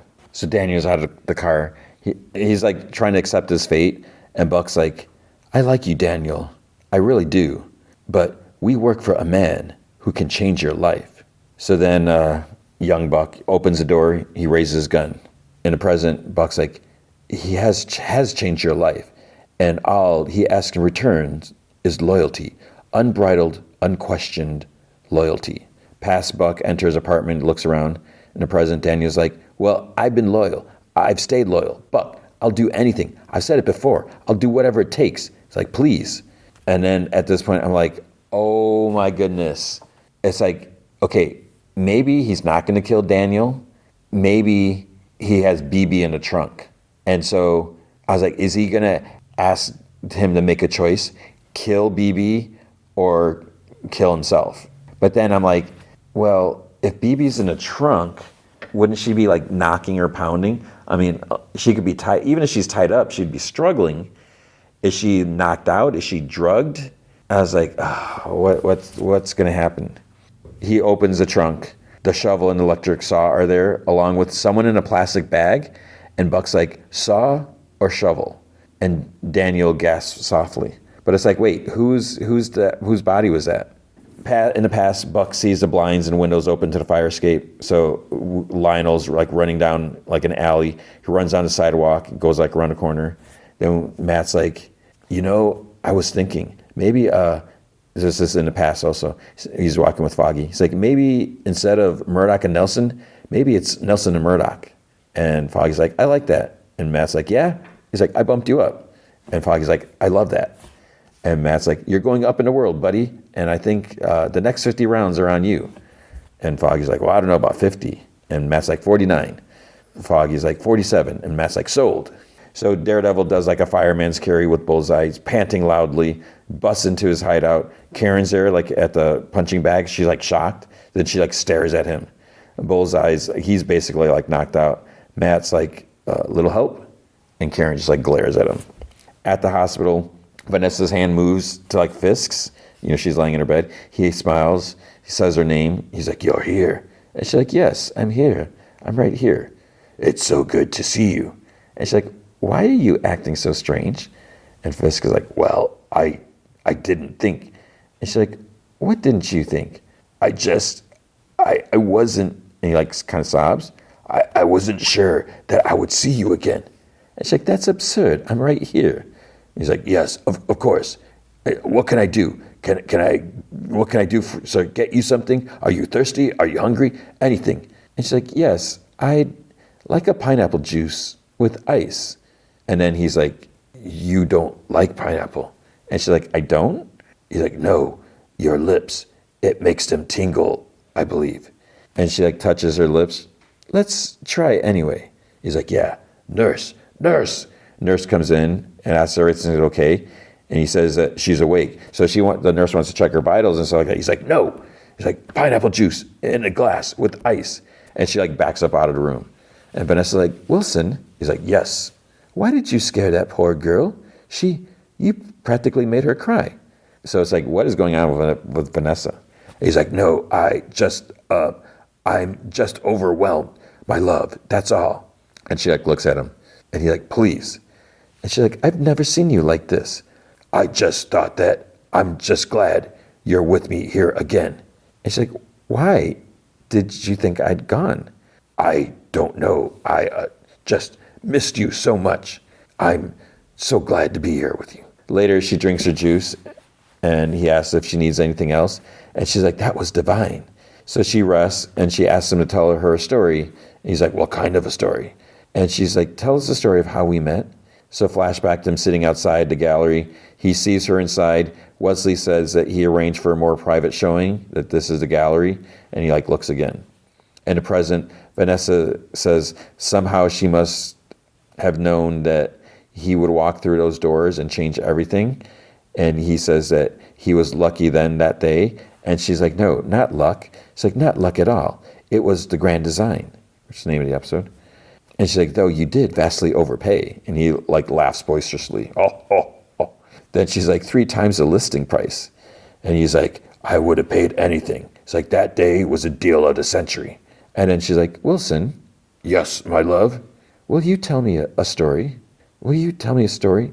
Can you tell me a story of how we..."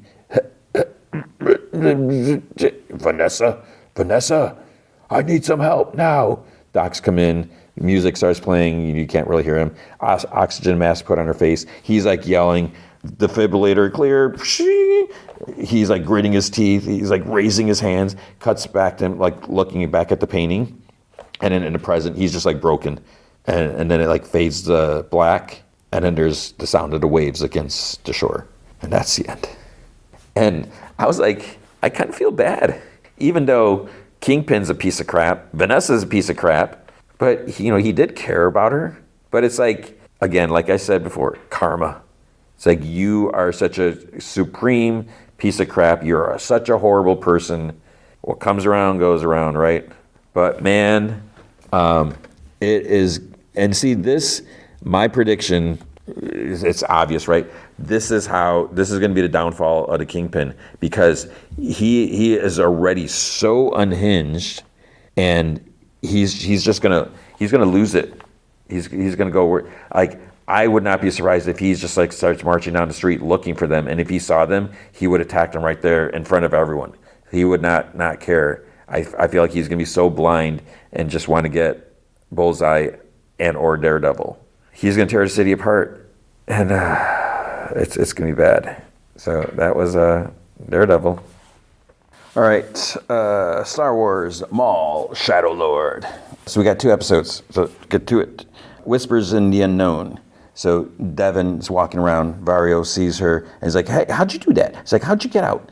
and Rook and 3 armed Mandos come in. They're like up on a platform. So Rook motions for her to like come this way, whatever. She goes down this tunnel. Maul's like kneeling in the dark, this lantern. He's pouring some tea or something like that.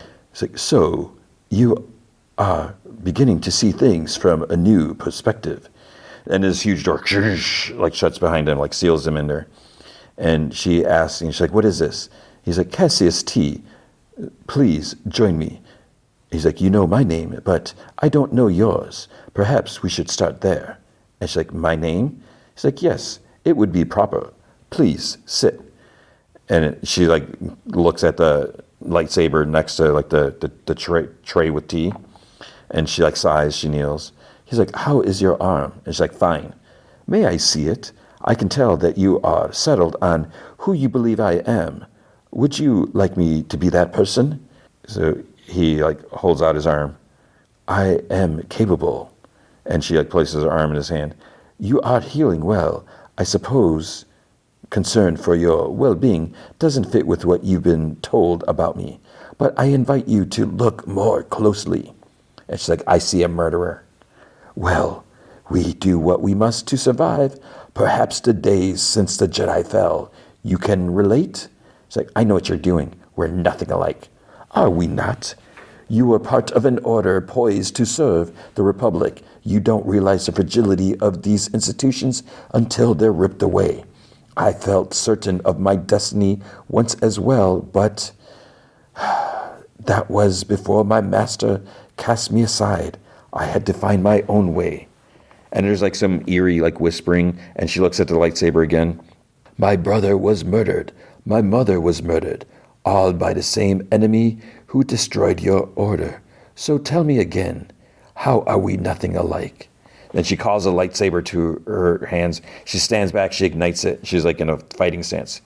And she's like, delightful conversation, but I'll be going now. That's good. I can work with that. He squeezes his hand, and then the lights go out. And there's only the glow from the red lightsaber she's holding. But you won't like it. And she stands defensively. She's moving the lightsaber about. At the police station, some dude tells Lawson that maybe they've left the city, but he's like, no, not likely. He's like, keep searching. He looks at like the pics of like 3 different people. 2 Boots comes up with some coffee. He sees he says he sees that intel was gathered while he was powered down. Hopefully it was not through one of Lawson's deviant connections. And Lawson says not to worry about his deviant connections. He's like, their target is a syndicate leader known as Maul. He is associated with several criminal organizations, including these. And two Boots like, it is of interest that Luti Barrio smuggling network has a deal with the Peg Syndicate. And he's like, exactly. We need to compile all locations along the routes and comb known drop points for any of the smugglers. Find them, bring them in for questioning. You believe they will lead us to Maul or the location where he is holding Barrio. It is a mundane assessment with little chance of a lead, but worth examine. And Lawson says that they'll start at the spaceport. 2 Boots asks, he's like, what about Riley's match? It's today, if he's not mistaken. And he says that he will investigate the ports on Lawson's behalf. And Lawson's like, I'll meet you as soon as I can. So Maul asks, he's like, how does it feel to wield lightsaber again? And his voice echoing, so she can't tell where he's at. I suspect you've had to keep yours hidden for some time. Even armed, your instinct is to run. How disappointing. And she's like, I'm not foolish enough to fight you. Foolish? No. Untested, perhaps. You were promised a future that was taken from you too early. And she tries the buttons at the door.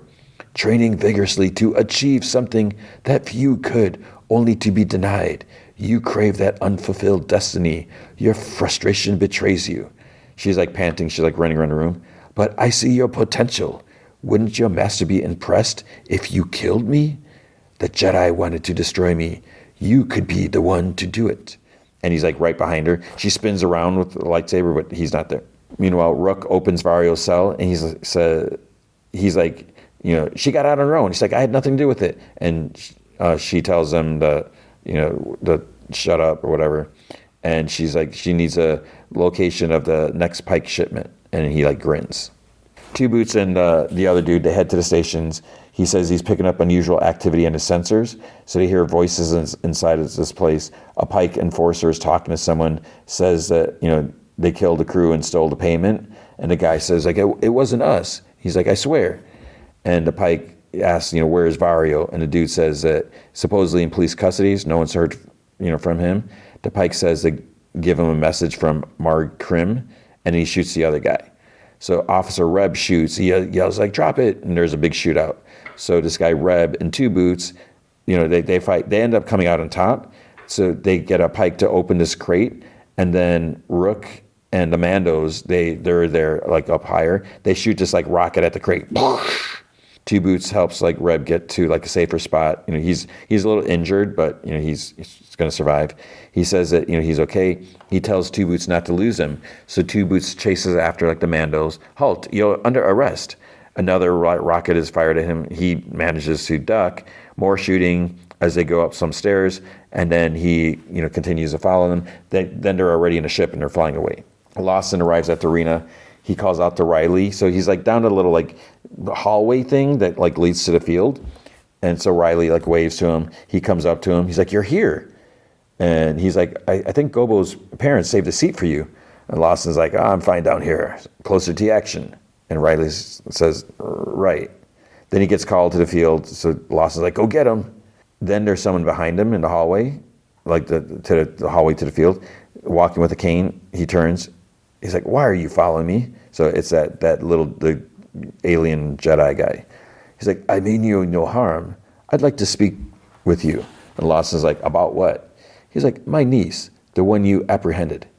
Lawson's like, your niece? Like, who are you? He's like, I'm her uncle, Daki. He's like, you want to tell me where she is? I was hoping you could help me find out. Perhaps you have some leads. Lawson's like, even if I did, I couldn't tell you. It's an ongoing investigation. And he like waves to Riley. I want you to understand that she's an innocent bystander caught in the wrong place at the wrong time by an extremely dangerous individual. What do you know about him? You should tread carefully. He's something you've never dealt with before. Well, what does he want with your niece? That too is a mystery. Oh, great, another one. Got enough to worry about around here as it is. Not easy being a lawman on Janix, is it? So they're not on Coruscant, which makes sense when they keep saying we're not going to call in the Empire. I was just assuming the Empire's not on every level on Coruscant, but they're on Janix, wherever that's at. So he's like, suppose the Empire could help clean things up? Lawson's like, we don't want that kind of attention around here. Once they show up, they're never going to leave. But I got a feeling you're no fan of the Empire either. Am I right, Uncle Daki? Then his comm beeps. He's told there's a code 93 at the docks. So he radios. He's like, on my way. He like sighs. He turns. Daki's already gone. Then he hears the announcer mention, Riley Lawson scores another goal. And then Lawson runs. Riley's like high fives his teammate. He looks at the tunnel. His dad's gone, and he's bummed. And the coach's like, Riley, like, get back on the field. Devin is still in the dark. She's breathing shakily, and then behind her, I promised you an opportunity. She turns, he's gone. She's like, not interested. I offer not only to train you to reach your full potential, but also because I need your help to fight a common enemy, the Empire. The Jedi were once revered protectors of the galaxy, but now they are considered traitors. Oh, how that must bite, to live as a fugitive. Have you ever encountered one of the Jedi Hunter? Are you even prepared? I'll take my chances. And she turns off the lightsaber and like she leaps up. She looks to see if Maul's following. She keeps like climbing up. Lawson arrives at the docks or whatever. Two-Boot gets in his vehicle. Lawson asks if he's all right. Two-Boot says that he was almost destroyed and poor Officer Reb was injured. He says that he's correct. The Shadow Collective is targeting the Pikes. Their transport was headed towards Sector 17K. So they lift off. Lawson calls and asks for a sweep of Sector 17 to 24. Two-Boot says that due to this escalation, it's imperative that they alert the Empire. And Lawson's like, no, it's like, this is our problem. And Two-Boot says that he recalls stuff like this being reported to the Republic, and they would dispatch a Jedi Knight to assist. Lawson says that the Empire is not like the Republic, And Two Boots asks, is there a rational basis for this assertion, or is it personal seeing as your former wife works for the Empire? So we just found that out. Lawson says, the Empire comes in, they'll take over. He's seen what they do. They ruin lives. And Two Boots says that they're ill-equipped to handle this. Lawson tells him, he's like, drop it. He's like, that's an order. He's like, do you understand? Do you hear me? And he's like, Captain Lawson, I apologize. It is not my intention to supersede your authority. In his cell, Vario's like getting hungry. Rook opens the door and he starts like blabbering, and she tells him to come with her. And she tells him that the Pikes have been trying to contact him, so it's time for him to oblige them.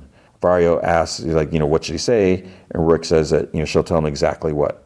On some planet, Pike planet, a Pike goes up to Imperator Krim, the leader, says that he has Luti Vario. So he turns on a holo, and he's all chipper and annoying and everything. Krim says that he's either very foolish or very brave to test his patience like this. Vario apologizes for his delayed response. He wishes to express grave regret for the Janik situation, and he'd like to explain. He's like, the attack on his shipments had nothing to do with him or his syndicate. It was a group of rogue lieutenants loyal to Nicodemus, the other mob guy he killed. He's like remnants of his syndicate, and they wanted to cause trouble for them. So he assures Krim that, like their former boss, they've been dealt with. He knows that this ain't good for business, so he wishes to make amends. He will personally deliver the lost payments to him, plus the value of the destroyed cargo. He'll do anything to assure him that he remains a trusted associate.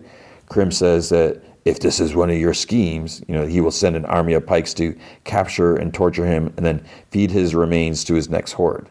Vario's like, well, that seems fair. And transmission.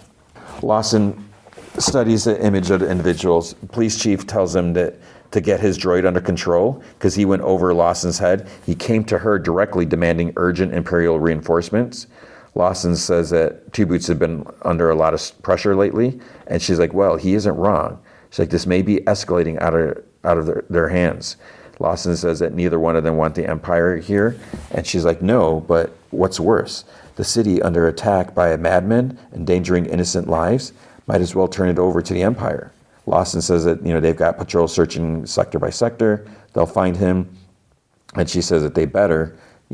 She can only hold off the Empire for so long.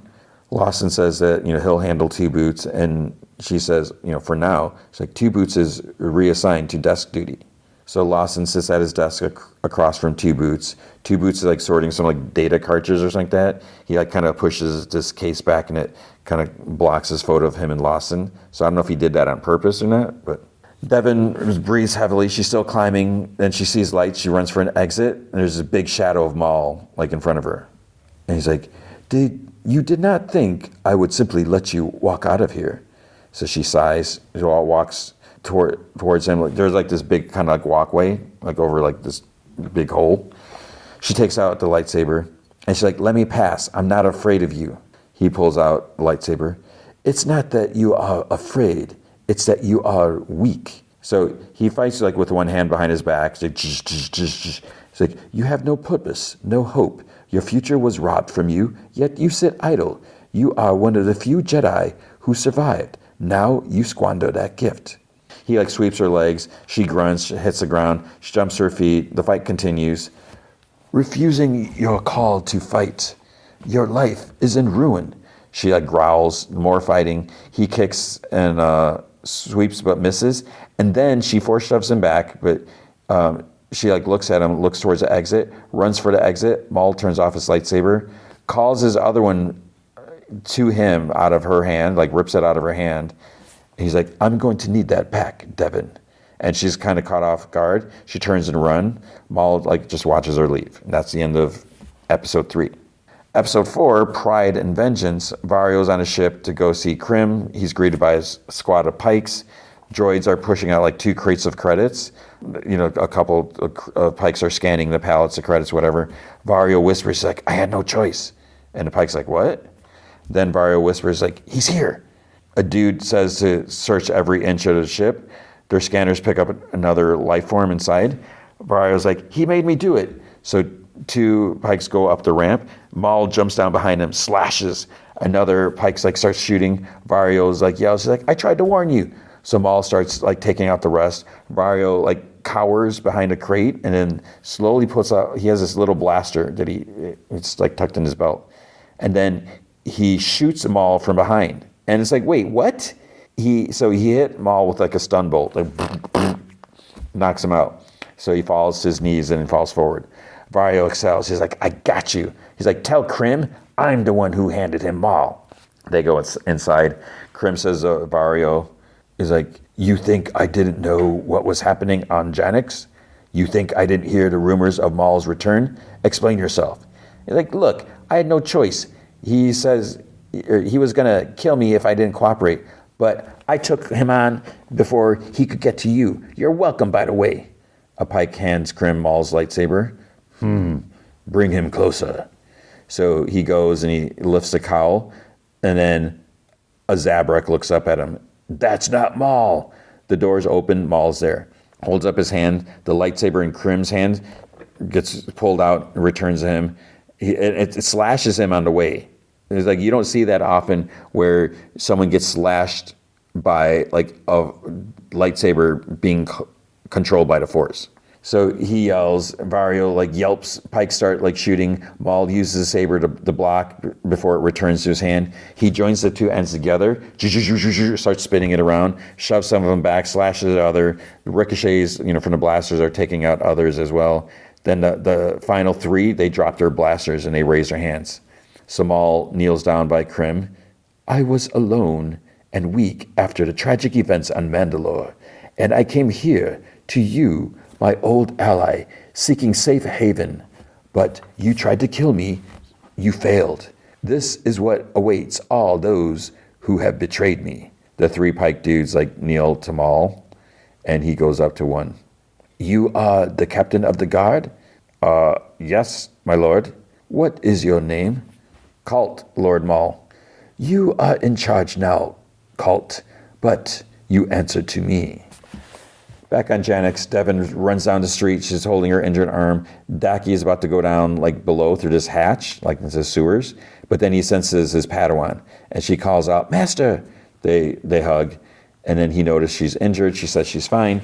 So down below, he hands her like her lightsaber in a cloak. She thanks him for keeping it safe, and he says that it brings him peace to have her back at his side. He says he searched the city. How did she escape? She says it was not easy. Daki says that Maul's presence will inevitably attract the Empire, so they should leave the planet immediately. And she says that she knows where he is. And Daki's like, careful, young one. Do not let your judgment be clouded by your need for vengeance. And she's like, it's not about that. We're Jedi. We can bring him to justice.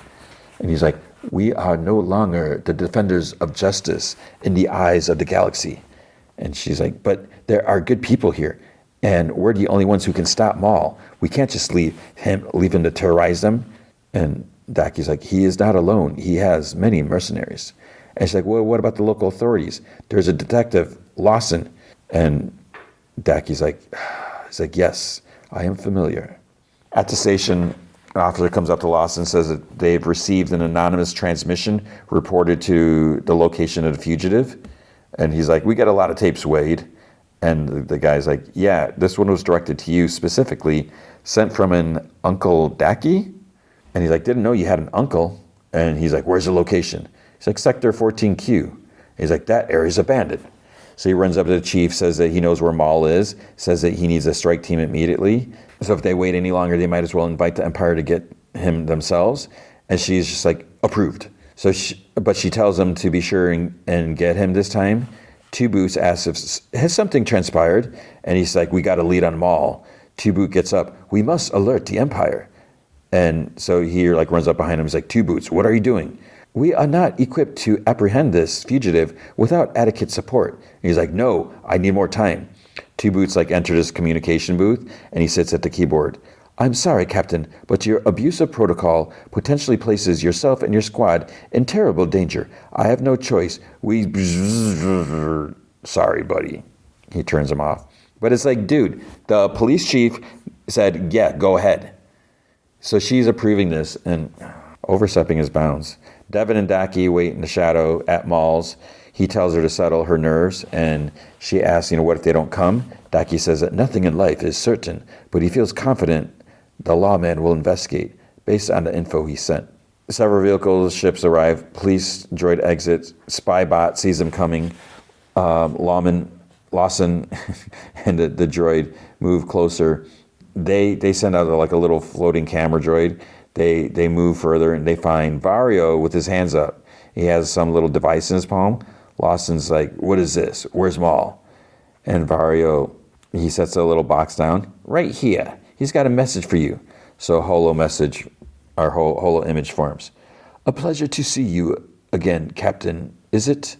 Through our brief encounter, I've come to suspect you as a man of honor and intelligence." And he's like, "Gee, thanks." And Lawson looks over at the droid who hits something on a tablet. Then we see a little flying camera thing float off. Maul's like, "Surely you realize you are greatly outmatched." And he's like, "Well, I wouldn't say that." And from the shadow, arms, Zabraks, Mandalorians, and others step forward. Devin and Daki are way up high, looking down. And Maul's like, "I believe we can come to an arrangement before you make a terrible mistake." He's like, "Yeah, what kind of arrangement?" "I offer you my protection. I believe we would both like to avoid any Imperial involvement on this planet." Lawson's like, "And how do you know the Empire is not on their way?" "If that were the case, they would already be here. And since they are not, that means you have chosen to disregard Imperial protocol. As I said, a man of intelligence. So I offer you a truce. I will not trouble your city as long as you allow me to operate here unimpeded. We will have peace without the grip of the Galactic Empire around either of our throats." Daki tells Devin that they must find Maul. He's here. Lawson glances around. The cam droid's searching. He sighs and he's like, "I'm afraid I just can't accept that offer." And Maul's like, "Disappointing, but honorable." Lawson's like, "Here's what's going to happen. You and your mercenaries are going to stand down and surrender. You'll be taken peacefully and remain under our protection to stand trial by Janix's laws, not the Empire's." "I admire your spirits, Captain. I admire your spirit, Captain. Die well." So then the droid right next to Lawson gets shot by Rook. So it begins. Some droids have big metal shields. Maul's, his dudes shoot down at them. So they got the higher ground, right? The cam droid spots Maul and Maul senses it, holds out his hand, crushes it. Then Devin and Aki come up behind him. Without turning around, "I had a feeling you would return, Devin." She takes off her coat or whatever. "And just as I hoped, you brought your master. So nice to formally meet you, master." And he's like, "Daki, you've come to kill me." And he's like, "You made the police captain an offer. We will do the same. Surrender and you will be unharmed." And Maul scoffs. "Surrender? When has the passive ideology ever served you, Jedi? Haven't you learned your lesson? It seems not. Yet we have survived, and you will find justice even in times as dark as these." "You survive, but you do not live. With your power and ability, you should leave and be respected by all, not crawl on your hands and knees begging to survive." "You and I have different definitions of what it means to live. Our powers are meant to be used only in the service of others. And look where that has gotten you. Crushed under the heel of those who are, in truth, inferior to you.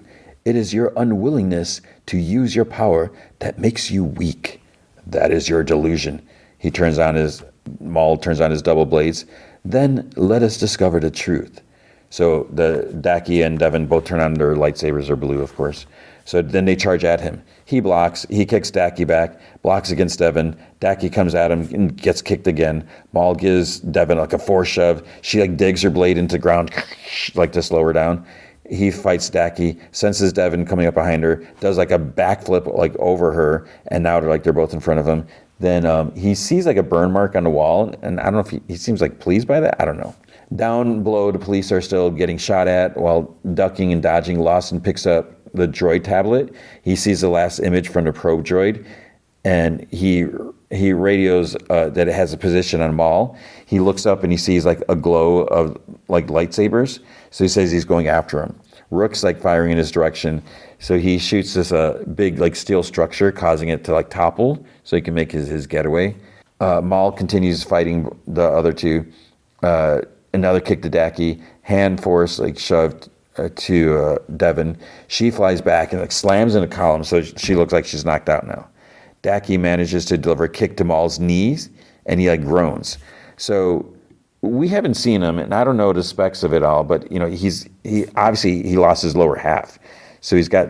But I don't know if he feels anything there, but whether it's just maybe the servoids or whatever mechanisms or something, he like growls. He goes after Dacky like harder. They're going up these like metal stairs. The double blades are like kind of chopping the railings because they're like wider than the stairs. Maul kicks Dacky down and he like lands hard. He almost falls like maybe like a level. So it's a not enough to kill him or anything like that, but it definitely knocked the wind out of him. Devin is starting to come to. Maul glares down at Dacky, has his lightsaber raised. He holds it up. He's about to bring it down. Dacky looks away, but then Devin managed to block the death blow. So somehow she got there. So she's struggling to hold Maul's blade like away from her because he's pushing down. She's trying to push up. And he's like pushing. He's like, "Your master is indeed fortunate to have you at his side." Spybot gets more, or he sees that more police are coming, and he's like, "Go time!" And then the mercs start like to withdraw. Spybot like starts spraying smoke to like make a smoke screen. Maul stands over Devin and Dacky, pointing his blade at them, and then he turns and leaves.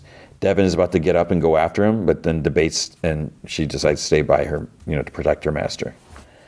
Lawson makes his way up, hears Dacky panting, has his blaster drawn. Devin turns like on her lightsaber, seeing someone approach.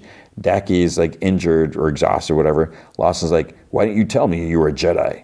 And she turns off her saber, and Dacky's like, "I would think the reasons were obvious." He's like, "Where's Maul?" And she's like, "Gone." So he picks up Dacky's lightsaber. He like kind of hefts it, and he's like, "Backup is arriving." He's like, "Go." So Dacky takes his lightsaber from Lawson. Then Lawson, he like looks and he sees that the chief and several others are like coming out, getting out of their vehicles. So she looks in with binoculars and she sighs in relief when she sees Lawson coming out through the smoke. Maul and his crew are like running through a tunnel. His knee's still a little like wonky and causing him some problems. He turns. He creates like a cave-in to like block the tunnel behind him. Spybot saw something in comms. Trouble. Big trouble. So Rook tells Maul that something's happening. There's an alarm blaring like in the distance. Devin and Dacky, they're walking. He like stumbles, he has to sit, and she asks if he's sure he's all right. He's like, "I'm sorry, I failed you." Lawson like looks around at the scene. He kind of feels bad. He's like watching like busted droids and busted officers get carried out. Two Boots comes up to him, and Lawson's like, "I'm sorry I deactivated you, Two Boots." And he's like, "I forgive you, Captain, and I hope you will be able to forgive me."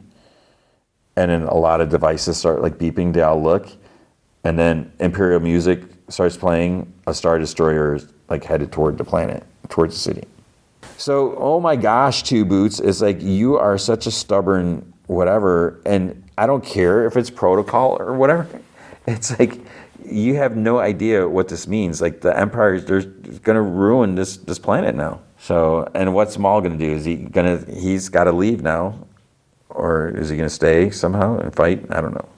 So that was 2 episodes of Maul, so 2 more next week. And now the movie feature is Lee Cronin's The Mummy. I paused for a second there. I cheated, and I looked at Rotten Tomatoes to see like what is being said. Actually, and looked on like Wikipedia, and this is what annoys me. So the score has dropped. After I saw it, I glanced at the Rotten Tomatoes score, and I think it was like a 50. Now I don't remember. It might have been a 58 or something like that. It's at I was just start off with this. It's at a 46% right now. It's early in the week end or mid-weekend, late weekend, whatever you want to call it, mid-weekend. It's not the end of the weekend yet. This might change. I don't know how often it updates, because I never look at it really after that. So it may change already, maybe if I hit refresh or whatever. And it's a 77% popcorn meter. So there's a difference there. And the thing is, after I watched this movie, I was like, and so I'm as I mentioned before, I'm a fan of Lee Cronin. When I heard that he was going to be doing an Evil Dead movie, that Sam Raimi wasn't, Evil Dead Rise, I was like, who's this guy? And then one of this like little soundbite interviews, Sam Raimi mentioned Lee Cronin's The Hole in the Ground. So I'm like, okay. So I watched it. It's a low budget movie and everything. And last week with Faces of Death, I talked about that, like my thoughts on that. So Hole in the Ground is interesting. It's not a perfect movie, but nothing is ever really perfect. And I feel like sometimes you have to have an open mind about things. And there's a lot of times I'll watch a movie. And yes, you should get like sucked into the movie and the plot and how it flows and everything like that. But a lot of times I kind of look at it and I just think about how it's being made and how, like what is being presented to us. And just the fact that they're doing their Hollywood magic or movie magic, whatever you want to call it, to make the story come to life. And there's going to be some fumbles and whatever, it's not going to be perfect. But sometimes you look at like what they're doing and the potential, and just a lot of times it's just the bringing it to life, like making a scene, having these actors know their line and do this, and having the lighting. The lighting is a huge thing. I'm always mesmerized by that, and like shadows and everything. It's just so there's like so much that goes into it, and I don't do this all the time. I mean, sometimes you watch a movie, and you appreciate things different, It just really depends on the movie, and sometimes it depends on my mood, I guess. I don't know. But when I watch this movie, I could really appreciate what he's giving us. And, there is some gore. We don't get a lot of gore often, and it's not like huge over-the-top gore, but there's enough. I mean, there's some points where I had to look away, and it's like not even anything like totally gruesome. Maybe I'm a wimp about some things, but something like things are like clipping these like nasty ass toenails. I'm just like, ugh. And then something does happen at that scene. It's like little things like that. I don't know. It's silly. When I watch this movie, I appreciate just the going for the gore and not like turning away from that, but again, not like too like over the top. So I was just like, critics are going to hate this movie, and it's like if you're a fan of Evil Dead Rise or whatever, you're probably going to like this a little more. So this is where like Rotten Tomatoes or just review scores, it's silly. We should not place a lot of value on them. And I always say, if you've been following me, if you look at my reviews, when I was reviewing comic books, or when I talk about, and even now when the movies that I talk about, what I like, what I don't like, you may not agree with. I'm going to assume you don't necessarily agree. I still think The Strangers with Madeline Petch, I love those movies. Okay, I'm totally fine if you don't like those movies. It's unfortunate, but this is okay. We are all entitled to our different things. I am not going to say that you are crazy if you don't like it, or if there's something that you like. I'm not going to say you're an idiot because you like that, because that's a piece of garbage. We all like different things, and like at my house, there's no way anyone, my wife or daughter, is not going to want to watch this movie for anything. My daughter maybe, but most likely not. So that's fine. We don't have to like the same things. That's what makes things interesting. Otherwise, I would be seeing the same movie week after week after week if it was all the same type of thing. So I can appreciate this movie for what it is, but yeah, it's not perfect. It's like 2.5 hours long, and it. I don't know if I would say. I was thinking about this during the movie. I was like, I don't know if I would say it's dragging on. It's a little, it's not that it's even slow in the beginning. It's telling a story.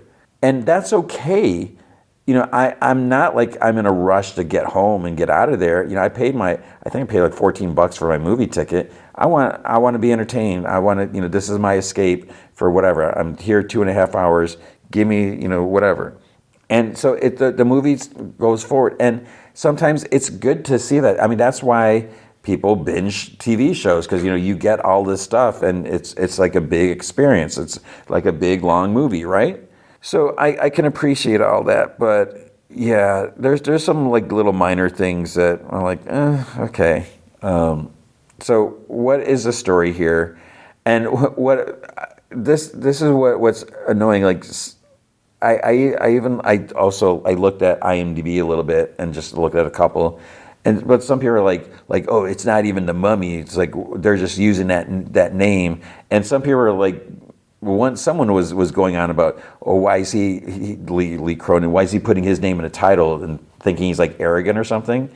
And some people are saying that they're just using the name The Mummy because of the like classic Mummy movies, or because of Brendan Fraser. They're just trying to It's like, no, this has nothing to do with anything. And I don't know if putting Lee Cronin's name was to separate that, but whatever. I mean, that's fine. I'm totally okay with that. And it's not necessarily like the Mummy movie, but it is, but it's not. I saw someone's like, it's not even she's not even a mummy, but kinda. So now how much do I tell about this? Basically, this family has this in like their cellar and their whatever. They have like this coffin, and there's like a mummy inside. There's something, and this is not like a regular mummy. There's like some sort of spirit, something in there. This is what we kind of find out. Our main characters, the family. So, Jack Rayner, he plays this like newscaster, and him and the family are in Cairo. He's got a job there. He's just getting a job. So there's the older daughter Katie, who's, I think she's like maybe like 9 or something, if even that. They had a son, and then the TV guy's wife, who's a nurse, she was like pregnant. They're gonna have like another daughter. But Jack Rayner, he was in The Peripheral, that Amazon show, which I'm so bummed that we didn't get a second season out of that. So what's happening is Katie, she's out. And this is part. Okay, let me say this. I know this is where I start going all over the place. At times that it was kind of hard to watch the movie, being the father of just being a father, being a parent, and the fact that I'm a father of a daughter, that's just the coincidence that what happens here is with the daughter, not the son, but it could have easily been the son. So the thing is, Katie's in the yard. She's like off behind some trees or whatever, and having like a pretend tea party with her doll or whatever like that. There's this woman at the fence, and she's like this magician, and she keeps talking to her. And what it turns out is like she's been giving her candy and everything, because they later find like all these candy wrappers like shoved in her dollhouse or something like that. This is it's the woman that has the mummy or whatever, and she ends up like kidnapping Katie. And Charlie, the father, he just barely catches it. So he's kind of sees this. He's like chasing after her. One of the things that's a little annoying is like a sandstorm starts, because again, this is in Cairo. He's like running and yelling, and I'm looking at, like, there's times I'm walking, it's a little bit of windy, and I'm like cursing up a storm, almost, because it's like I feel like I'm getting like every single like someone just pick up a handful of dirt and threw it in my eyeball. It's like I'm like, oh my gosh, what's going on here? It's like there's not even anything out here, and I can't see. And then this dude's just like walking in a literal sandstorm and like yelling and enveloped, and he doesn't have goggles on or anything. I'm like, there's no way. You can't do that. It's crazy. You can't be yelling in a sandstorm. You're like a sandwich in your mouth. That was bad. So that was just a minor thing. I'm like, what? No, you can't do this. And then I say, I don't want to go. I mean, I guess it's all obvious what's going to happen or whatever from the trailer. So then what happened? They go to the police or whatever and some stuff. But then it's like 8 years later. I'm like, what? 8 years? So what ends up happening for the different means, they find Katie. And she has been put in this like coffin. So when they get her out, she's just really out of it and everything like that. And they're like, the best thing that she needs is to be home. The family's like in Albuquerque, New Mexico, or something like that, because that's where the wife's mother lives. She's like hardcore Catholic or something like that. So they're gonna bring because they kept a room for Katie. It's all her stuff, and so now. The son's like older, and now they have like an 8-year-old daughter, Maud. So it's like so weird that like it's almost like they got a son and daughters. It's almost like they replaced Katie, but she was coming before she was abducted, anyways. And the fact that like Maud has never met her older sister, doesn't really know anything about her, and so they get a call. So like the parents, they go to Cairo and see her, and that's where they're like, she should just come home. And she's really kind of catatonic, and it's just like just being in this coffin for 8 years apparently. But she's like her face just. I mean, if you look at it, it's like it. Yeah, it's she's was covered with some like wrappings and stuff. So that's why it's like she's not a mummy, but she kind of was a mummy. I mean, she was wrapped, not like totally like bandaged up. And then it continues from there, and she's not okay. And it's just like, oh man, things just it's like, why is this happening? What's going on? And it just, so yeah, I think I said way too much about this movie, but it's just like, yeah. So let's look at some of these reviews, because some of these kind of made me a little angry. So it has a $22 million budget.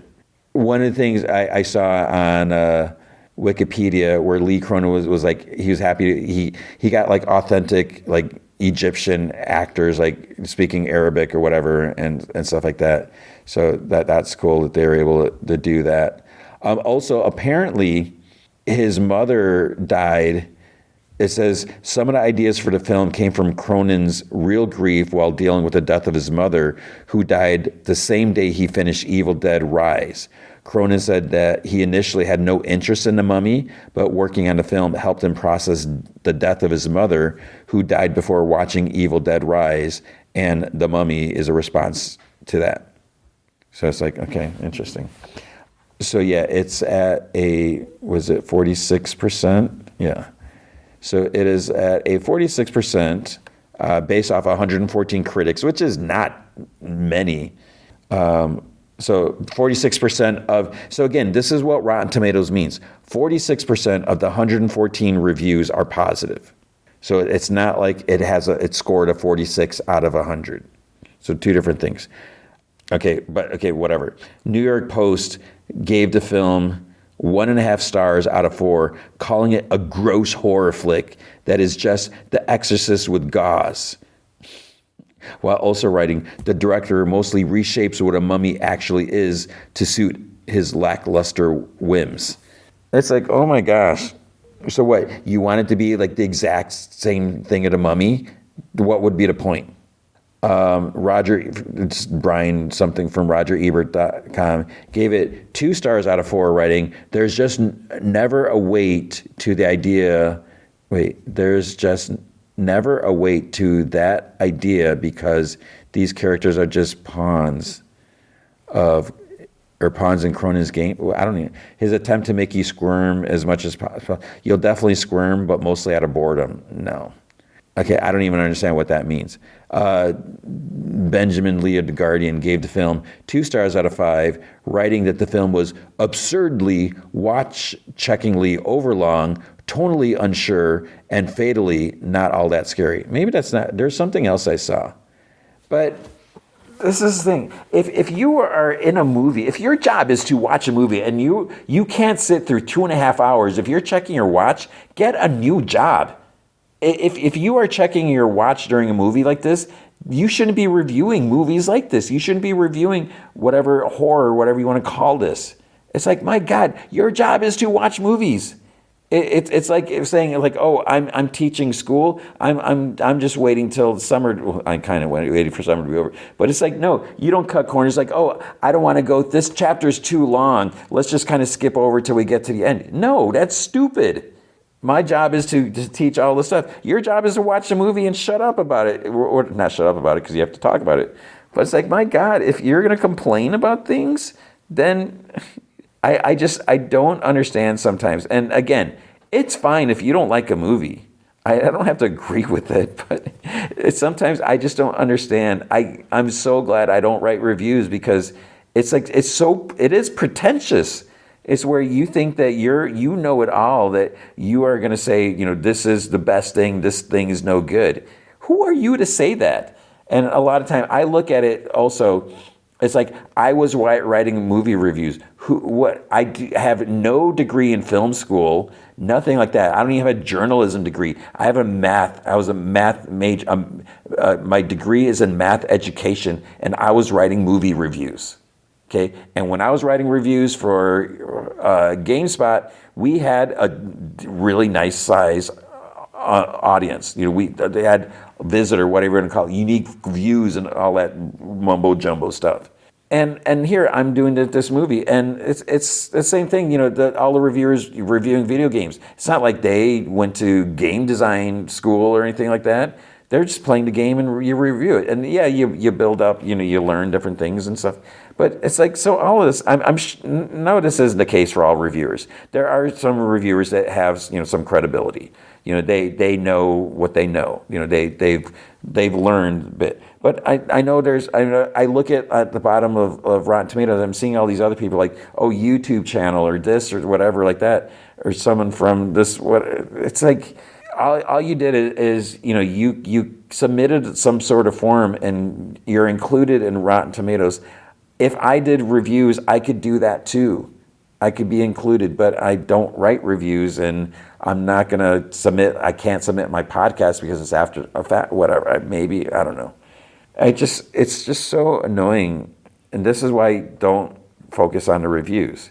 I mean, there is something to see it. If you're looking at like, okay, all these people didn't like this movie. And yes, some of those people are probably not into that genre and all that, but I don't know. So I just find it ridiculous that, because then what's going to happen is if all these people don't like this type of horror movie or whatever, they're going to give it a bad review, and then maybe it's going to be like, oh, it's Friday night, looking at these reviews. Maybe I won't see this, because I did see because at first, right after the movie came out, or like Thursday night, the pre-orders for like the UK version of the Steelbook, which is like basically the same thing, went up. And I was reading on Reddit, seeing, there's a few comment, and some people are like, oh yeah, I don't know about this. And someone's like, well, I was going to see it. Maybe I'll wait.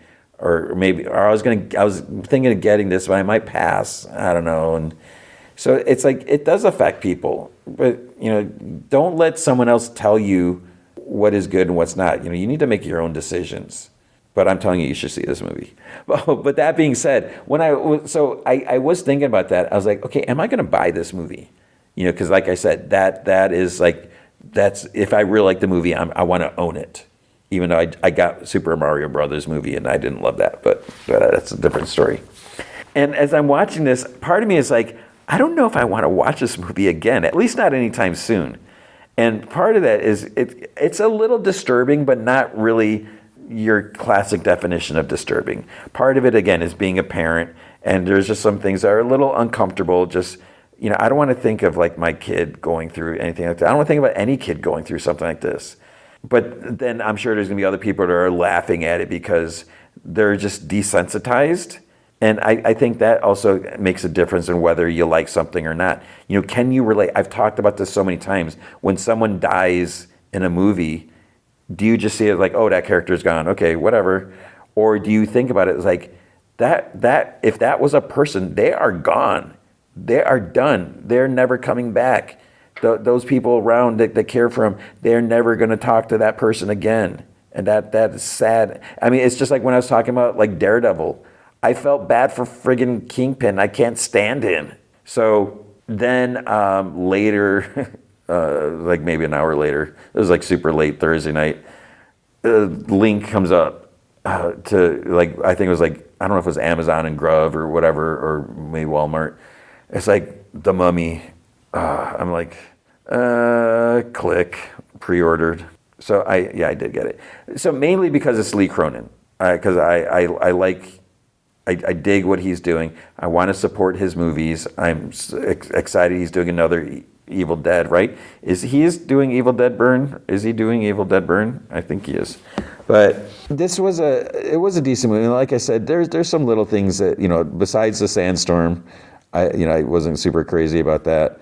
But it's a well-made movie. Wait, I'm on Wikipedia. So I clicked on Lee Cronin. So yeah, he's doing Evil Dead Burn, which is supposed to come out this year. He's also doing Evil Dead Wrath. He's doing like a trilogy of Evil Dead.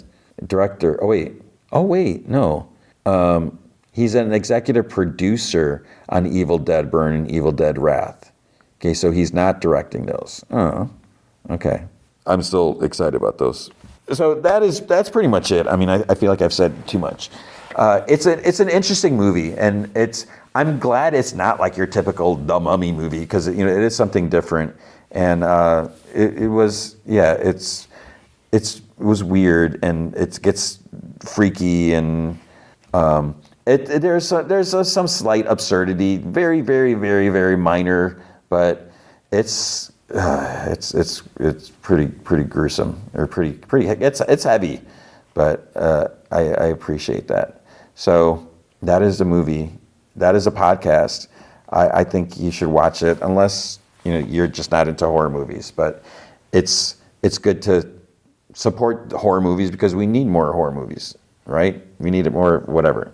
So that is going to be it. And I need you to continue listening. Tell your friends to listen or whatever. But that is going to be an episode for this week. So big thanks to Andrew Loken. He is a big supporter of the show. You can be a supporter by going to patreon.com/gmanfromheck. Any amount you can commit to will be awesome. If you commit at the Rick Jones tier or higher, you get access to the Secret Podcast from Heck, which is an additional 30-ish minutes of podcast entertainment every single week. I just did another Off My Mind about vigilantes. Should heroes be allowed to be heroes? Would they have no training, no authority? They shouldn't be taking the law into their own hands, or is it okay because they're superheroes? And I'll probably do another Silver Age wacky comic look back. We'll see. But if you can't commit to a monthly commitment, you can also help out by going to coffee.com/gmanfromheck, and you can buy me a virtual cup of coffee or two. And that's ko-fi.com/gmanfromheck. All right, what is going to be next week? So, I don't know about, again, most likely as of now, I did not cover The Boys. I don't know if I ever will cover it. I don't know if it's worth it later, or if we'll pick it up. We'll see. But yeah, so we got the regular shows for now.